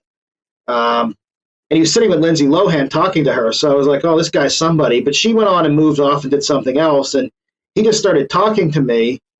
And I learned that he works in the field of yacht influence. So they pay him, like the various people leasing or renting out the yacht for charter or trying to sell it, pay him to go to yachts and sit on them or stay on them for 2 or 3 days and take photos for his, 500,000 person Instagram feeds. Well, it's bigger now. I think it's like 800,000 because you linked to it in the story. You linked to it in the story, and I visited it, and it's like 800. He's still going. Like, good for him. I think it's like 819,000 or something. And if you looked at it, you saw that he takes basically the same sort of pictures of every yacht. Like there's like a front-on picture, and then there's some stuff going on. He does like the same thing over and over and over again. So it's 871,000 right now. Although it's funny because I remember, people buy. You said in the story how people buy and sell. Yeah. Like, so I was like, wait, is this still him? But it says Alex J, so I guess it's still him. Yeah, it's him. Alex Jimenez. But yeah, it's funny because you said that he didn't love the way he came across in the article. I mean, I didn't think he came across too terribly. I think he did kind of look like a fake. I guess the whole like he's wearing other people's watches, but like I guess he didn't make a great living doing this. I don't understand. He said he made good money. He just didn't make enough money to buy a yacht, which was his life's goal. Like he wanted to own a yacht. Like at the end, like initially he wanted to be on yachts. Then he got on a yacht, and then he wanted to have a yacht because like having a yacht meant you were rich enough to maintain a yacht, which is like the only thing. After spending hundreds of days on yachts, he realized the only thing that matters is to have the amount of personal freedom that would let you buy a yacht. Like if you can buy and maintain your yacht, which costs so much every year. I mean, there were like 10 or 20. There might be like he wanted that 500. No, there might be like 1,000 people who can afford a yacht, right? Yep. Like that's and they didn't get there by influencing. I mean, I guess influencing on a large scale, but he knew he could never do it. So like the job was becoming kind of frustrating to him because he would have to go around and be on these yachts that he could never own. So it's like temptation. So, I mean, that's weird though, because like it's not like he wants he's to just own punching like, the clock. It's not his dreams to own a Ferrari or something. Like a yacht is so like that's like, Roman Abramovich. I mean, if you think about Ukraine, he was telling that's the best yacht. Yeah, but it's like if you think about the It's Ukraine, got missiles. Yeah, if you think about the Ukraine Russia thing, like they were seizing these oligarchs' yachts. Like these oligarchs were like trying to like literally like moving their yachts at like top speeds to try and get into like international waters to keep them from being seized. Because of the first of all, I don't know how that's legal. I mean, I'm no Russia apologist, but as I say that out loud, I'm like, wait, like how's that even legal? It is strange, right? Like it's essentially like it's like the days of piracy or something. We're just going to take the ship. We're kind of at war. We're just going to take your yacht. Yeah, if we're gonna have to do another that thing. We're gonna have to do another episode because I need to look at like what happened with that because like it doesn't make sense that like they can just seize your yacht. Like and the whole thing was his whole point with the yachts was you're so free and you're so powerful once you have the yachts. But no, like the Navy can just seize your yacht. They'll just take it. French Navy will stop you and take your yacht. So, but even so, he worked this whole career where he worked his way onto the yachts. He kind of lucked into it because he, was at the right place at the right time. And then he got to a point where he was on yachts 300 plus days a year. And then, you kind of just watch the lifestyle of people partying on the yachts and you don't want to be them anymore. You want to be the owner of the yacht. Like you want to be, but he also knew like even making good money, he could never get there. It's funny. There's like an LA sort of Hollywood version of this. So like when I moved to LA when I was 23 and like I was just so like I very much got wrapped up in sort of the Hollywood, like the club. Like I'm not a big club person. I don't like loud music and like tight spaces and stuff. But like, like back then, like 2015, like this is pre-pandemic. Everyone's outside. Like LA clubs closed too. Like it's not like you would walk into a room and like your entire sort of like, especially for, I grew up in, Nigeria's on, like basically like my entire high school soundtrack. Like imagine whoever your high school soundtrack was, or like the people you were huge fans of growing up. Like imagine like them all just like at a party that you're at, right? So it's like Drake. It's it's. I mean, I guess I wasn't a huge Bieber fan, but it's like Drake, Bieber, Kylie, Kendall, and like it was all the kind of young Hollywood and like and I think like a lot of times like. So in Hollywood, like celebrities will throw parties at their house, and I think people will like go, and it's like you feel like you've made it, right? Like because you're at Jamie Foxx's house, or you're at whoever's house, it's this gigantic thing, but it's like you still have to go home to like your like studio, like your one bedroom, right? So it's like it's so close but so far away, and I think that is what was happening to him over and over again. He had to stay in the smallest room on any yacht he was on. While all these people, would come and go on the yacht and party, and he would be there with them and even entertaining them. He was pretty entertaining. But yeah, that was it. I mean, imagine that would get pretty old after 10 years. I mean, you'd have to make good. I mean, I would think that because, I mean, if he's able to even sell, because I'm sure the yachts are so expensive that like the brokerage fee. He's making good money. Yeah, he's making six figures. Yeah, so that's all I got out of him. Yeah, I mean, there's like 100,000 in six figures, but also 400,000 in six figures, and like there's a huge somewhere between there. Yeah, I guess I don't know. I put him in the middle probably. Okay, well, he should be happy. I mean, he's fine. He should be. Yeah, I wouldn't stress over not owning a yacht if I made like who knows. But I guess if your whole obsession is yachts, you would. It's just mine isn't. It's such a strange obsession though, because like there's literally only like two. Like it would be like it's not even like I mean like it's just as hard I guess as making it to the NBA, but it's also like at least like making it to the NBA is like a thing you could be like, okay, I'm gonna work really really hard. Like you did it. It's hard to work like I mean becoming like a multi-billionaire it's whatever. That's anyway, but the point really isn't the guy. It's like the way you wrote. I guess the fact that this is among your favorite, or at least it said, I thought your favorite or among your favorite. Definitely among my favorites. It's maybe the best. Like some people really like it. I think it's one of the best. I don't know which one. You know what I mean? Yeah. It was to me, it was so cool because it just fell in my lap. Where like I happened to be there. I actually had my recorder because I was going to record the doctor that I was talking to who was on the ship. But I ended up talking to this guy the whole time. Yeah, it gave me those David Foster Wallace vibes of like, this is a thing I would never have thought that I would read about, that I would want to read about, but it was super random. I mean, how do you feel thinking about like, you're a journalist, I guess, right? Not like for like not like on staff at something, but like people hate journalists, right? Like the right hates journalists. I guess the left doesn't really hate them, but like, how do you feel? Because I do think that there's like the Trap House people hate journalists. Well, do you think that's deserved, basically, or like what do you? Because I do think there's a level of like when people get canceled, and like a journalist is not like imagine a person who's going through like the worst day of their life, and like someone's calling them and all their close friends like seeking comment, right? Like that. that's not great. I mean, I have a lot of respect for journalists who are out writing these detailed stories that fill up the back pages of the New York Times and the Washington Post that nobody will ever read, that are well sourced and they're on really interesting topics. Or they're doing, for like my friend Drew Singer, like they're doing the financial news for Bloomberg. Like they're just grinding in the financial and legal trenches every day, doing really serious reporting. I think that those folks are, I think that that's closer to my idea of that as a profession. Then I think there's like what people think of when they think of a journalist is like somebody breaking like, endless political stories over and over, or, just kind of like, helicoptering around some tragedy and trying to exploit it one way or the other,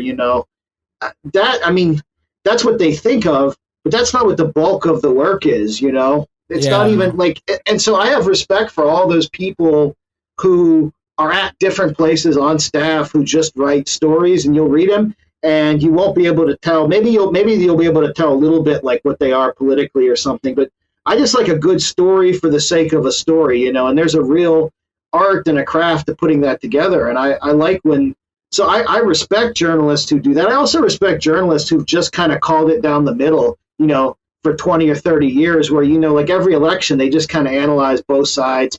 Fewer and fewer of these people nowadays, but, they just kind of analyze the situation. And like I have a regular weekly beat with Unheard where I do that. My beat is covering the right wing. So I just analyze the right wing and what it's doing. And, I try to be pretty impartial about, like, will this work as a marketing effort? Will this work as politics? Is this going to, this kind of stuff. Like I'm interested in that. So I like that sort of thing, but I don't like sensationalistic stuff. I don't like journalists who become the story. No, that's fair. I think that people forget. I think when people think about journalists, you're right. They think about sort of negative experiences and just people who are supposed to be like objective, but are obviously, beholden to like one side or the other. And then people who like, there's this Washington Post story where someone wrote about an offensive Halloween costume that someone had worn like several years prior, and like that person got fired. Like the person who had worn the costume apologized for I don't even know I can't remember what the costume was, but like the person those got types fired. of stories. And it's just like getting people kind of fired or canceled, because like it's that's another thing. That's another thing that kind of led me, and one thing that I the first time I ever talked with Amy on the air was about this. Like that's easy mode journalism. I hate that stuff. It's like putting the video game on easy or God mode or something, where you just like I did this story Demolari, where for Vice in 2016. I didn't write the story, but I got paid $250 to check Palmer Luckey's likes, to see if Palmer Luckey, the guy that invented the Oculus Rift, if he was liking right-wing tweets. Was he?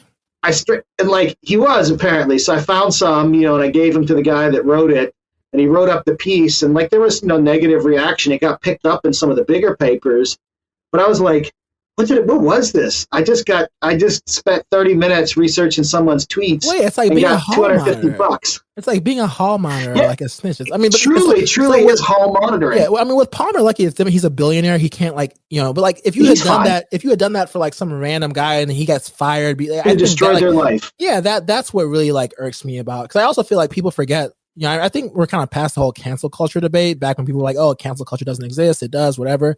But I think that like people forget. Or people don't forget, but I feel like the quote unquote left is very much like, hey, like America, like you don't get free healthcare. There's no free housing. You're everything's tied to your employment, your job. And it's like, and then we'll kind of cavalierly be like, hey, like, let's get this person fired from their job.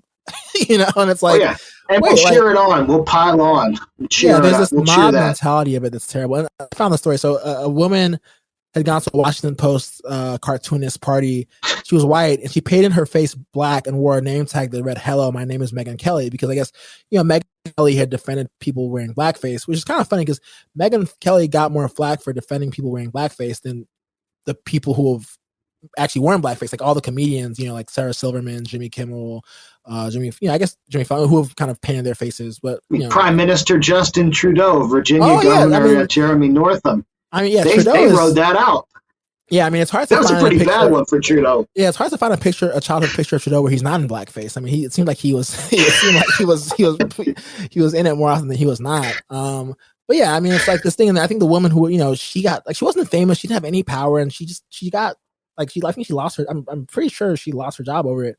And it's just like, it's like you just. It's like it feels like an abuse of power. I feel like there needs to be. So she was trying to critique Megyn Kelly. Like the costume was trying to criticize Megyn Kelly. Yeah. It wasn't even. It was sort of progressive for the era. It was making fun of this person that's doing this defending of these characters, but she still loses her job over having. I mean, that's amazing. That's like the intent is totally not. Yeah, I want to confirm. That's bad. I want to confirm 100% that she lost her job, but I'm 99%. Like, I remember reading it at the time and suffered some reputational damage, surely, from this. Yeah. So, yeah.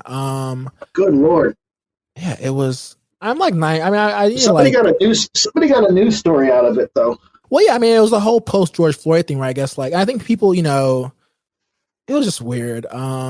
It was weird, but yeah, I think that whole thing, I mean, I think we've kind of accepted that cancel culture does exist and it's bad, but it's very, I mean, not to say that only one side does it, but it's very weird. And also talking about one thing I've been thinking about with the whole media and calling it down the middle.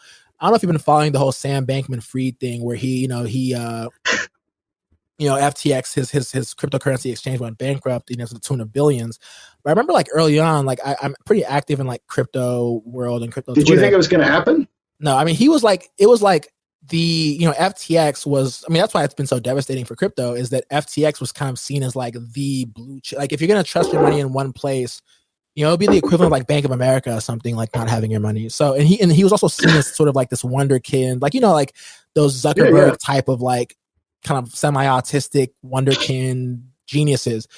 He'd also been talking to regulators and stuff. But I think one thing I realized is that all these crypto people were, like, upset that the New York Times wrote a straight news article about it. And I remember being like, no, like, this is what news is supposed to be. Like, it's supposed to kind of be like this, like, what did they want? Like, they want like pitchforks out, like, he committed fraud, he's a thief. Like, I'm like, that's opinion. Like, but we're just so used to, like, news being opinion, basically. Like, we're so used to people just being like you were saying, with people shoehorning, like, you got a 2,000 word article about a video game, and, like, by the way, Trump is bad. It's like, wait, this is an article about, like, this is an article about, like, cooking or something. And so I think it was so funny to watch. And, like, to be fair, I do think there might be something going on. It's like, why is the New York Times giving him such a straight down the middle sort of puff piece ish thing, where, like, if it had been somebody else, they would have probably, maybe they would have been more aggressive. I mean, they're more aggressive about, like, Palmer Luckey or somebody liking tweets. Oh yeah. So it is, and, like, that was a big deal. Yeah, and SBF had, the guy had donated. He's the second highest donor to the Democrats for the midterm cycle. But it was funny to watch. Like, wait, like, this is what news is supposed to be. It's like, oh, he declined to comment about this. When asked that, he said this. Like, it was very much just like, this is, they weren't going to say, like, hey, he's a criminal and he's a fraud. Like, first of all, that opens them up to libel, in case he's not charged or he's, acquitted. But it was funny. I feel like we've been so poisoned by what news was. I think we've been so poisoned that I don't know. We've been so poisoned by people kind of, like, news becoming opinion that, like, we forget that, like, that's kind of, it's supposed to be like, hey, the weather's this, the Jets beat the Giants, like, it was, it was 40, that's real information. It was 42-35. Well, all right, I guess what what are you working on now? Like, tell us about your Substack. So the Substack, a lot of it's going to be videos where I talk about the state of writing content, like, kind of like we're talking here. I'm just going to go over probably week to week stuff I've been working on. I've got interviews lined up with people in different fields that I'm going to start recording here. Had a few that have come out. Interviewed the author Nelson DeMille, who did the movie The General's Daughter with, wrote the book. John Travolta was in the movie adaptation.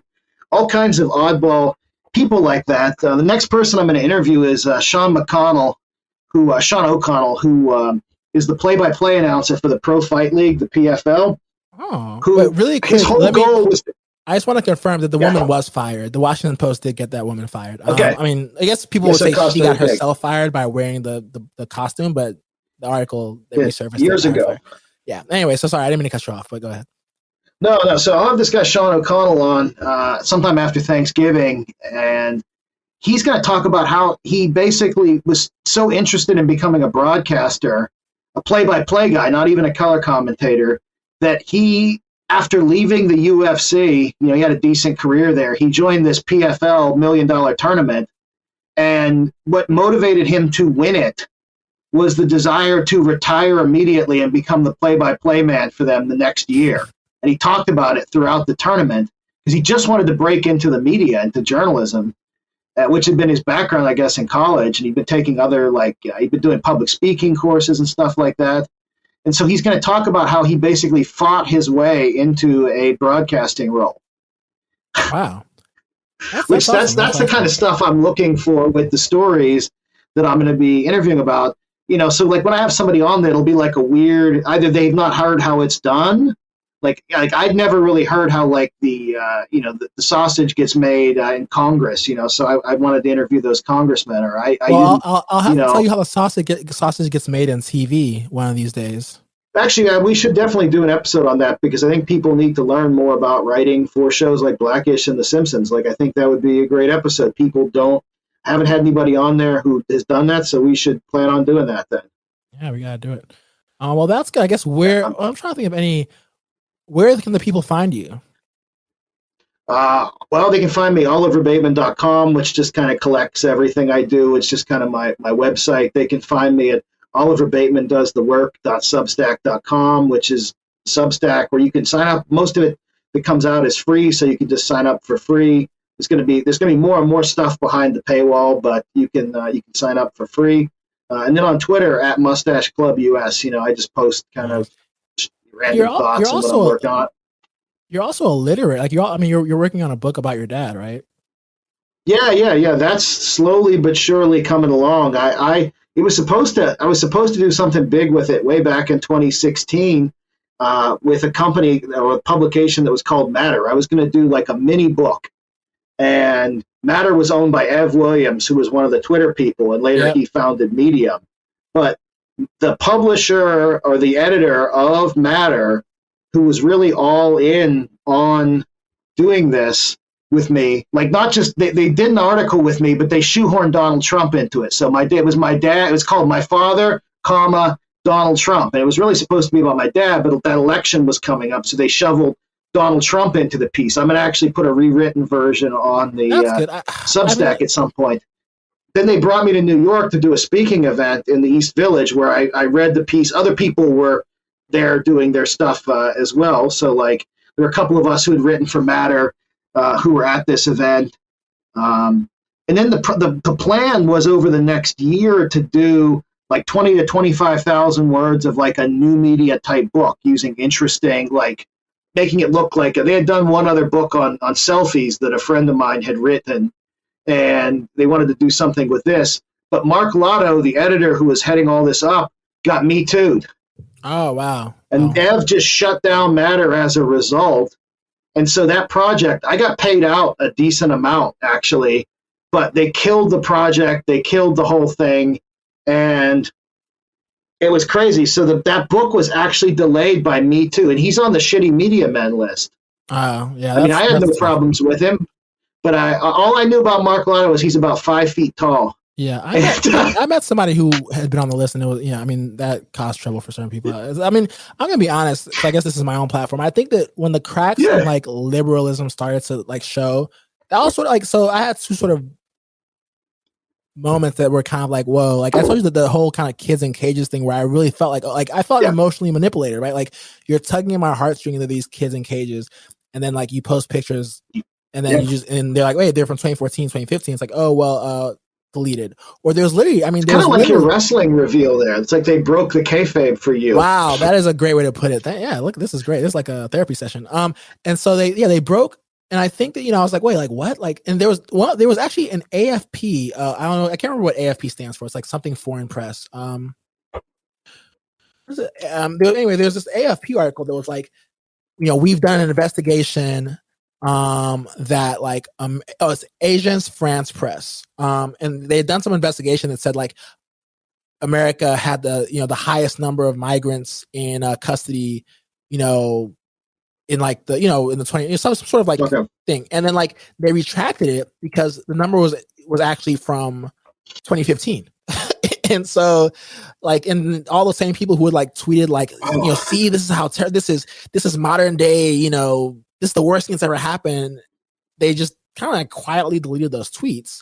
And so it just made me think, yeah, this is just not like a real thing. But I think the first thing that was sort of like my schism moment, and this is an awkward thing to say, but I think it was Kavanaugh. And I think that like Jamel Hill, who I saw you wrote like a really glowing, I think it was glowing. I didn't read the whole thing, like a glowing thing. No, it was not glowing. It was, I basically praised her as a journalist, like her on ESPN SportsCenter journalism career had some really great moments. But then at the end, I kind of talked about how her biggest money and fame came from just attacking Donald Trump in the tweets. Like she learned how to do the work.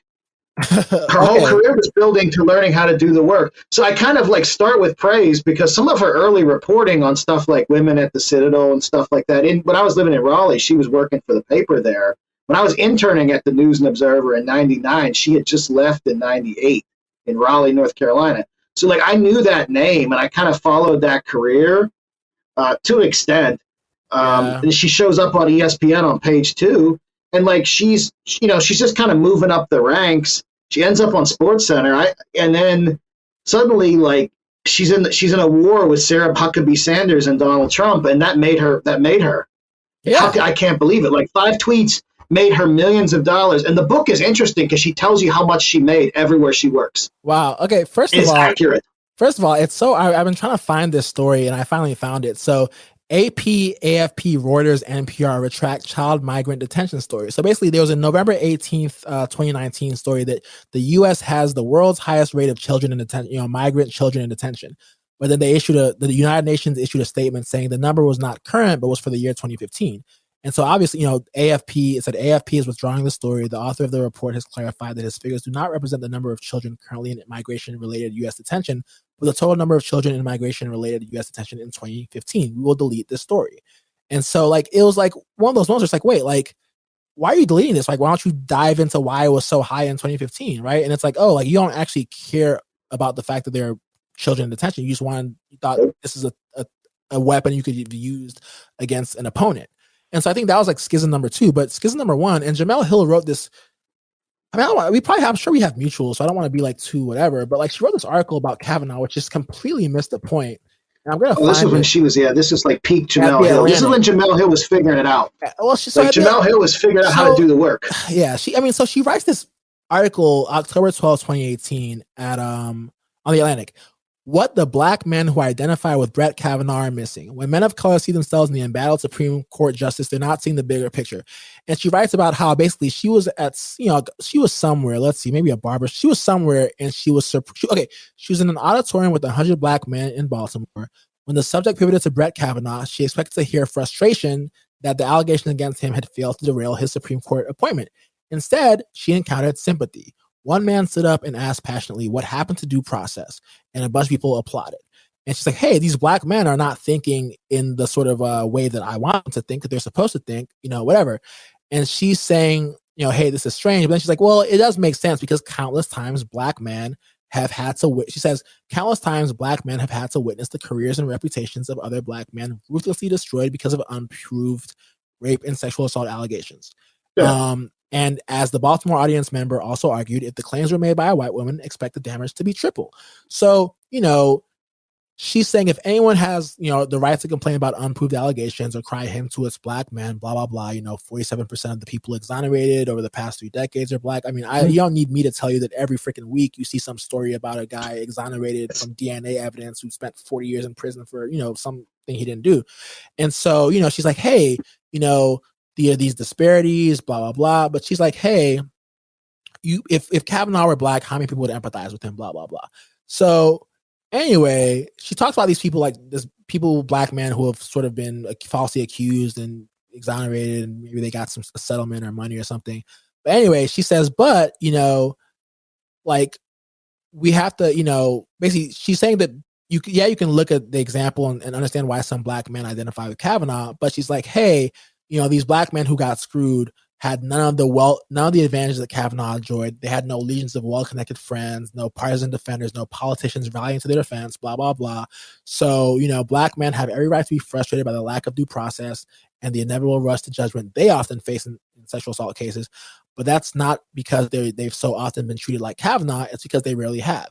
And it's like, that's the point, Jamel. The point is that, like, if this white guy who went to all the right schools, knows all the right people, and like he has the square jawed white man face, if he doesn't even get the benefit of it, I don't call it the benefit of the doubt, but if someone could just point at him and say, I'm going to point at you and accuse you, and that's enough to kind of derail you, then some black guy who has none of that is screwed. And it's like, how, like you're like arguing the counterpoint, like the thing that you're writing is undermining, like you're proving their point, right? Like these black men are saying, like, whoa, like if even this, like I'm like, if even this white dude who went to all the right schools knows all and knows the freaking president, if he's getting screwed over by false allegations, then like we definitely don't have a chance. And so I think that was a moment where I saw people kind of just start to throw stuff, like just completely, I mean, we've lived through, like, we had there was the 13th, I think, of this book about the 13th Amendment and how, like, it'll like basically prisoners can still be slaves. I think it's the name, like, whatever. And then, there's the book, The New Jim Crow. Like there was obviously like that Netflix, the thing, what was the people, the Central Park Five, the Netflix series about the Central Park Five. So like there's this huge list of things of like people being, I mean, I hate to evoke but like, I mean, obviously Emmett Till, probably the best example. And like, so to watch kind of supposed kind of liberals, people who like in any other context would be saying, hey, wait a minute, like we need, who are always trying to like help the person who's accused, right? Like, and cash bail, shorter sentences, this and that, kind of turn around and be like, oh, like an allegation should kind of ruin everything. It may, that was kind of the first, like, this seems very prosecutorial. Like it seems very mob mentality. And then, months later, maybe like a year later, the kids in cages thing where I was like, oh, wow, like they're kids in cages, and team people kind of like, I mean, not just any, like not nobody. It's like the official House Democrat thing, like Twitter tweeted like, oversight or whatever, some sort of House committee tweeted like a picture of kids in cages and then deleted it because it was like, oh, this is from 2015. And also like some positive, some, people, like serious people, not just like random people on Twitter. So I think, I ultimately arrived, especially when I had my 28-day involuntary vacation. I was like, wait a second, I don't really need to like follow politics all that closely. Or, I just need to know very few things. But yeah, we keep going back to politics. But anyway, I love your top 5 of wrestlers. But to give you a thing about Jamel Hill, I just want to give you a thing about it, because I know Jamel Hill very, very well. One of Jamel Hill's famous first pieces, like when she was a high school student going into college, she wrote a really good story for the Detroit Free Press about the only white kid at her high school who was just like abused by, she's from Detroit, so it was like an all-black school basically with like one white kid in it. And he was just like a loser who got picked on by everybody all the time. And the conclusion was, like, if this is how we're going to behave as a majority, what does this say about us?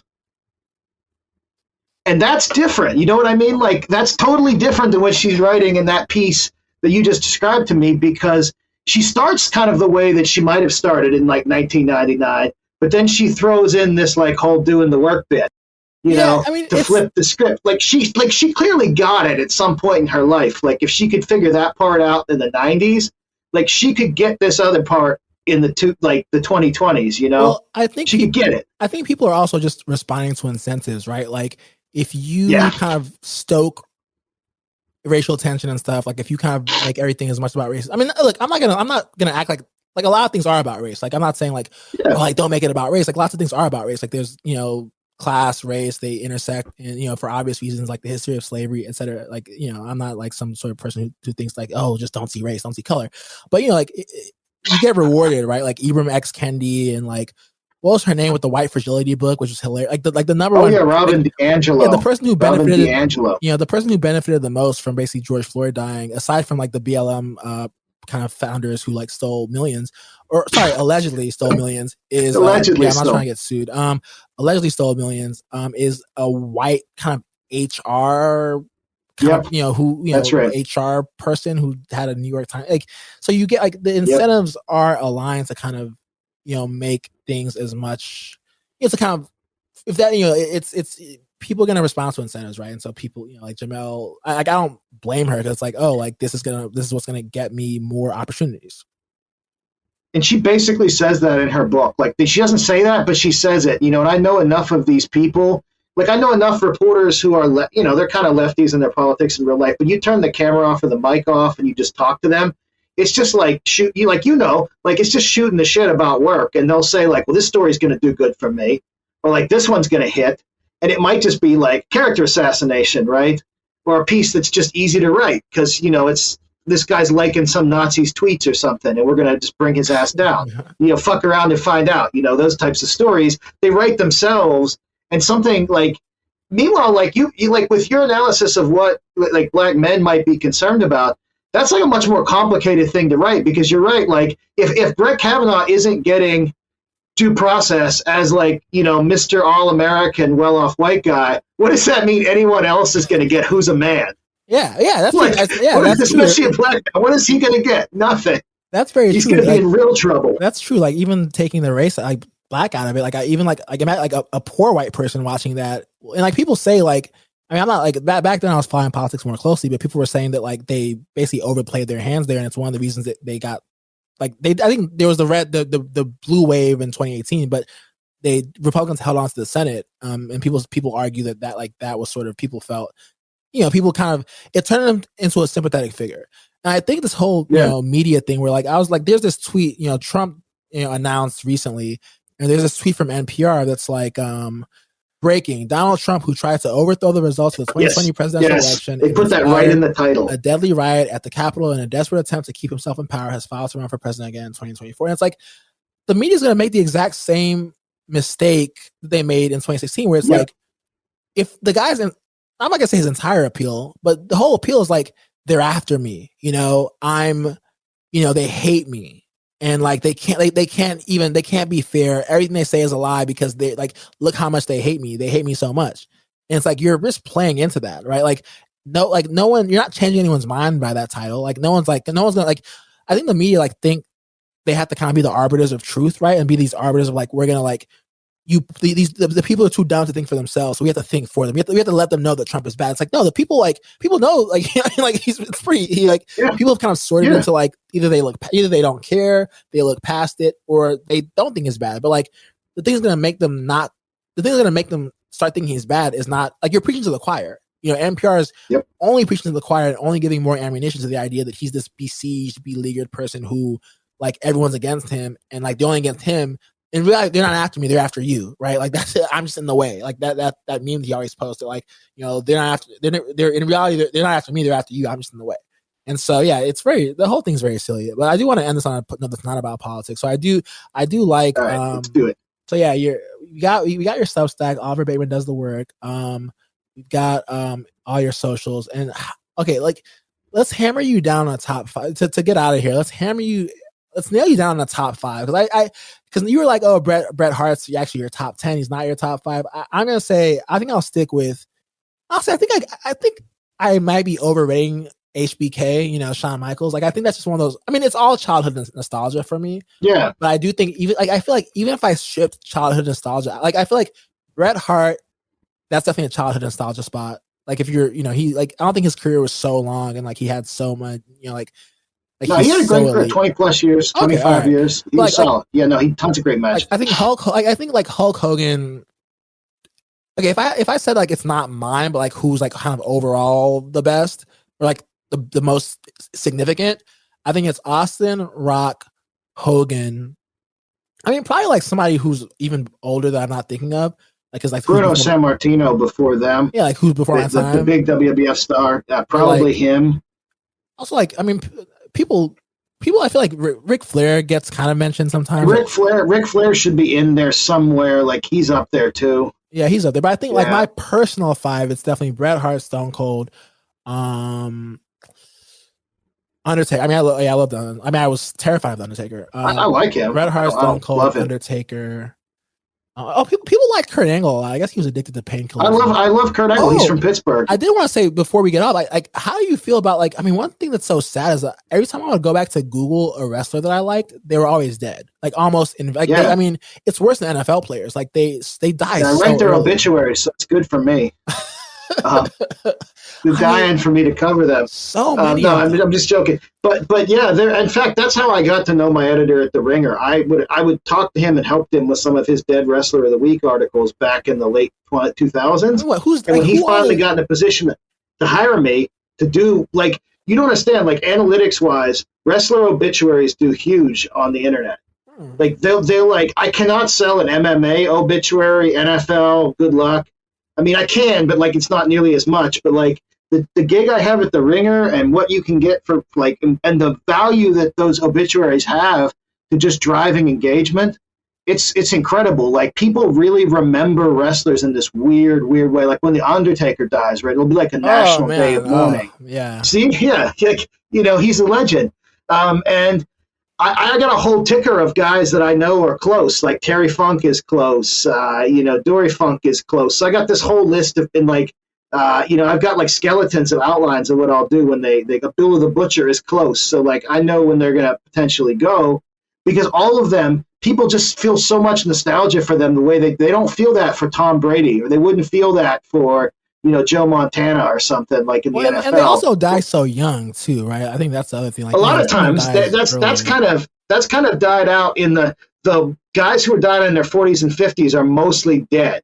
Like they died 2010, 2011. Now we're getting 70-year-olds and 60-year-olds and 80-year-olds because either the medicine's getting better or they got off the drugs. Yeah, that's true. Drugs. Yeah, that was all earlier. I mean, those guys all dropped. That's what made wrestlers' obituaries such a big market, though. Those guys dying early made it such a thing that people. Yep. Oh, Eddie Guerrero. Yeah, my editor wrote all their obits for Deadspin. Bam Bam Bigelow. I didn't even know Bam Bam Bigelow. I mean, so I would go through these Wikipedia rabbit holes, and I would King even Kong know Bundy, dead. Wow. Yeah. I mean, Big Van Vader, dead. Oh. What's his name? Randy Savage. Yep. Yeah, it's hard to believe he's dead, but yes, dead. Dead in like 2010. Wait, didn't Scott? No, not Scott Hall. No, he's not. I think he almost did, but then he. Yeah, he's dead. I wrote his obituary last year. This year, Scott Hall's dead. Yeah, I think he like kind of escaped death a couple times because he was doing kind of not great. Yeah, he did indeed. He made it to 63 or 2. That's not bad. Yeah. I mean, Ric Flair almost died. I mean, he almost died. I have been waiting on that one for a while. Oddly enough, if Ric Flair dies, Bill Simmons is probably going to write that obituary. Like, I'll probably get pushed back because, like, that's like world level. Bill Simmons is one of those types of guys there will actually write it. Well, the bonds we have with sports here, I mean, wrestling is a little bit different because I think wrestling is like childhood. But like, I used to never understand people crying about celebrities dying unless you knew them.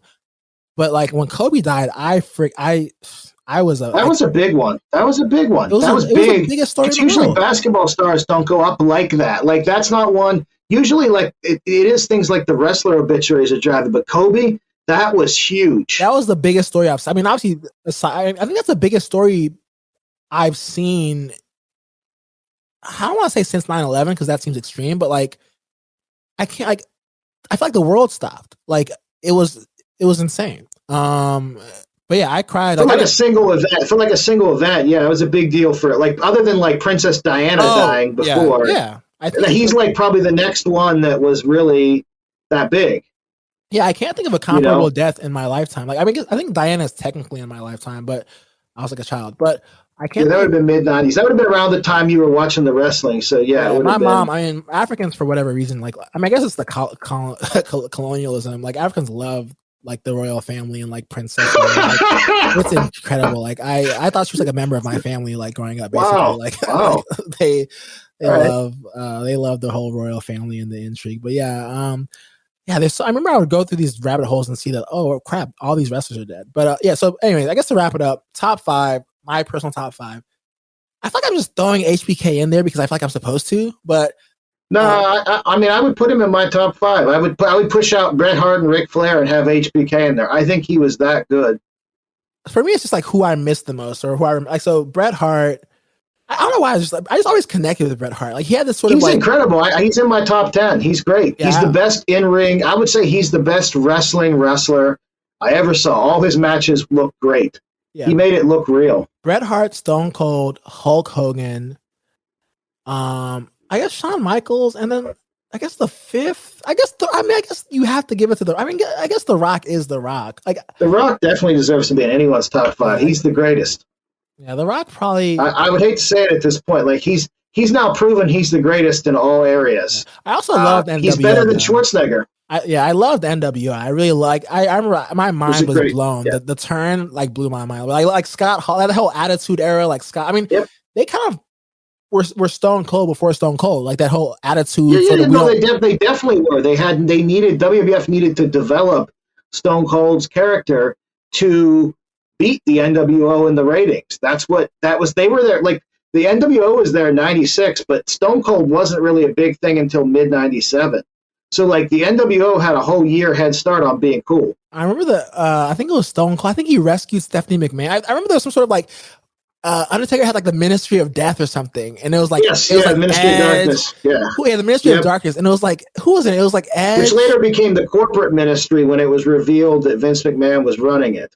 Oh, and I mean, I hated. I'm not gonna say I hated it, but I didn't like the Undertaker sort of American badass era. I loved the dark. I loved like the almost Voldemort. He loved it apparently. That's who he loved that character because that's who he apparently is as a guy, like a redneck who rides a motorcycle. Well, he's from Houston. That was his favorite. He's from Houston. So that's his favorite version of the character, which is wearing like a bandana and riding a motorcycle. It was not my favorite version. My favorite version is when he wears the outfit and comes to the ring and to the music. Like, yeah, my favorite version. I know he loved doing American Badass. My favorite version is like the dark, the really dark stuff. Also, I love that Kane is like a conservative like mayor now. Or is he a mayor? He's going to be governor of Tennessee one day. He's going to be governor of Tennessee in 5 years. Is he still a mayor or what's he now? Yeah, he's mayor of Knox County, Tennessee. What's his real name again? I always Glenn Jacobs. Glenn Jacobs. So Viscera, Farouk, Bradshaw. That's what I'm looking at. They're dead. Well, Viscera's dead. That guy's dead. By the way, I don't remember Farouk. He's 600 pounds. Farouk is still alive. JBL is still alive. That's good. JBL, Gangrel, Edge, and Christian were also part of the ministry. But yeah, I remember Edge and Christian are still wrestling. Oh wow, yeah, it's weird. I mean, sometimes I feel kind of sad that people. It's kind of like when a rapper is still on tour, like an old rapper is still on tour, and it's like, shouldn't you have like saved enough money? They're both like so steroided out. They look more muscular than they did, but they also have like old man faces, right? Because they're like approaching 50. Yeah, this is great. Well, it's great talking to you. I feel like we could talk wrestling all day. I mean, this is great. This was a good time. I really enjoyed this one. I didn't know what you were going to do, but I was like, it's good. I have people. Getting industry advice here. This is the way to go. They should do it. Awesome. Well, yeah, glad we were able to make it work. And I definitely have to come on. We'll have you on. Yeah, talk about Hollywood writing. Yeah, I got a lot. Not a lot. I still, I have a little bit to say about it. But yeah, awesome. Thank you.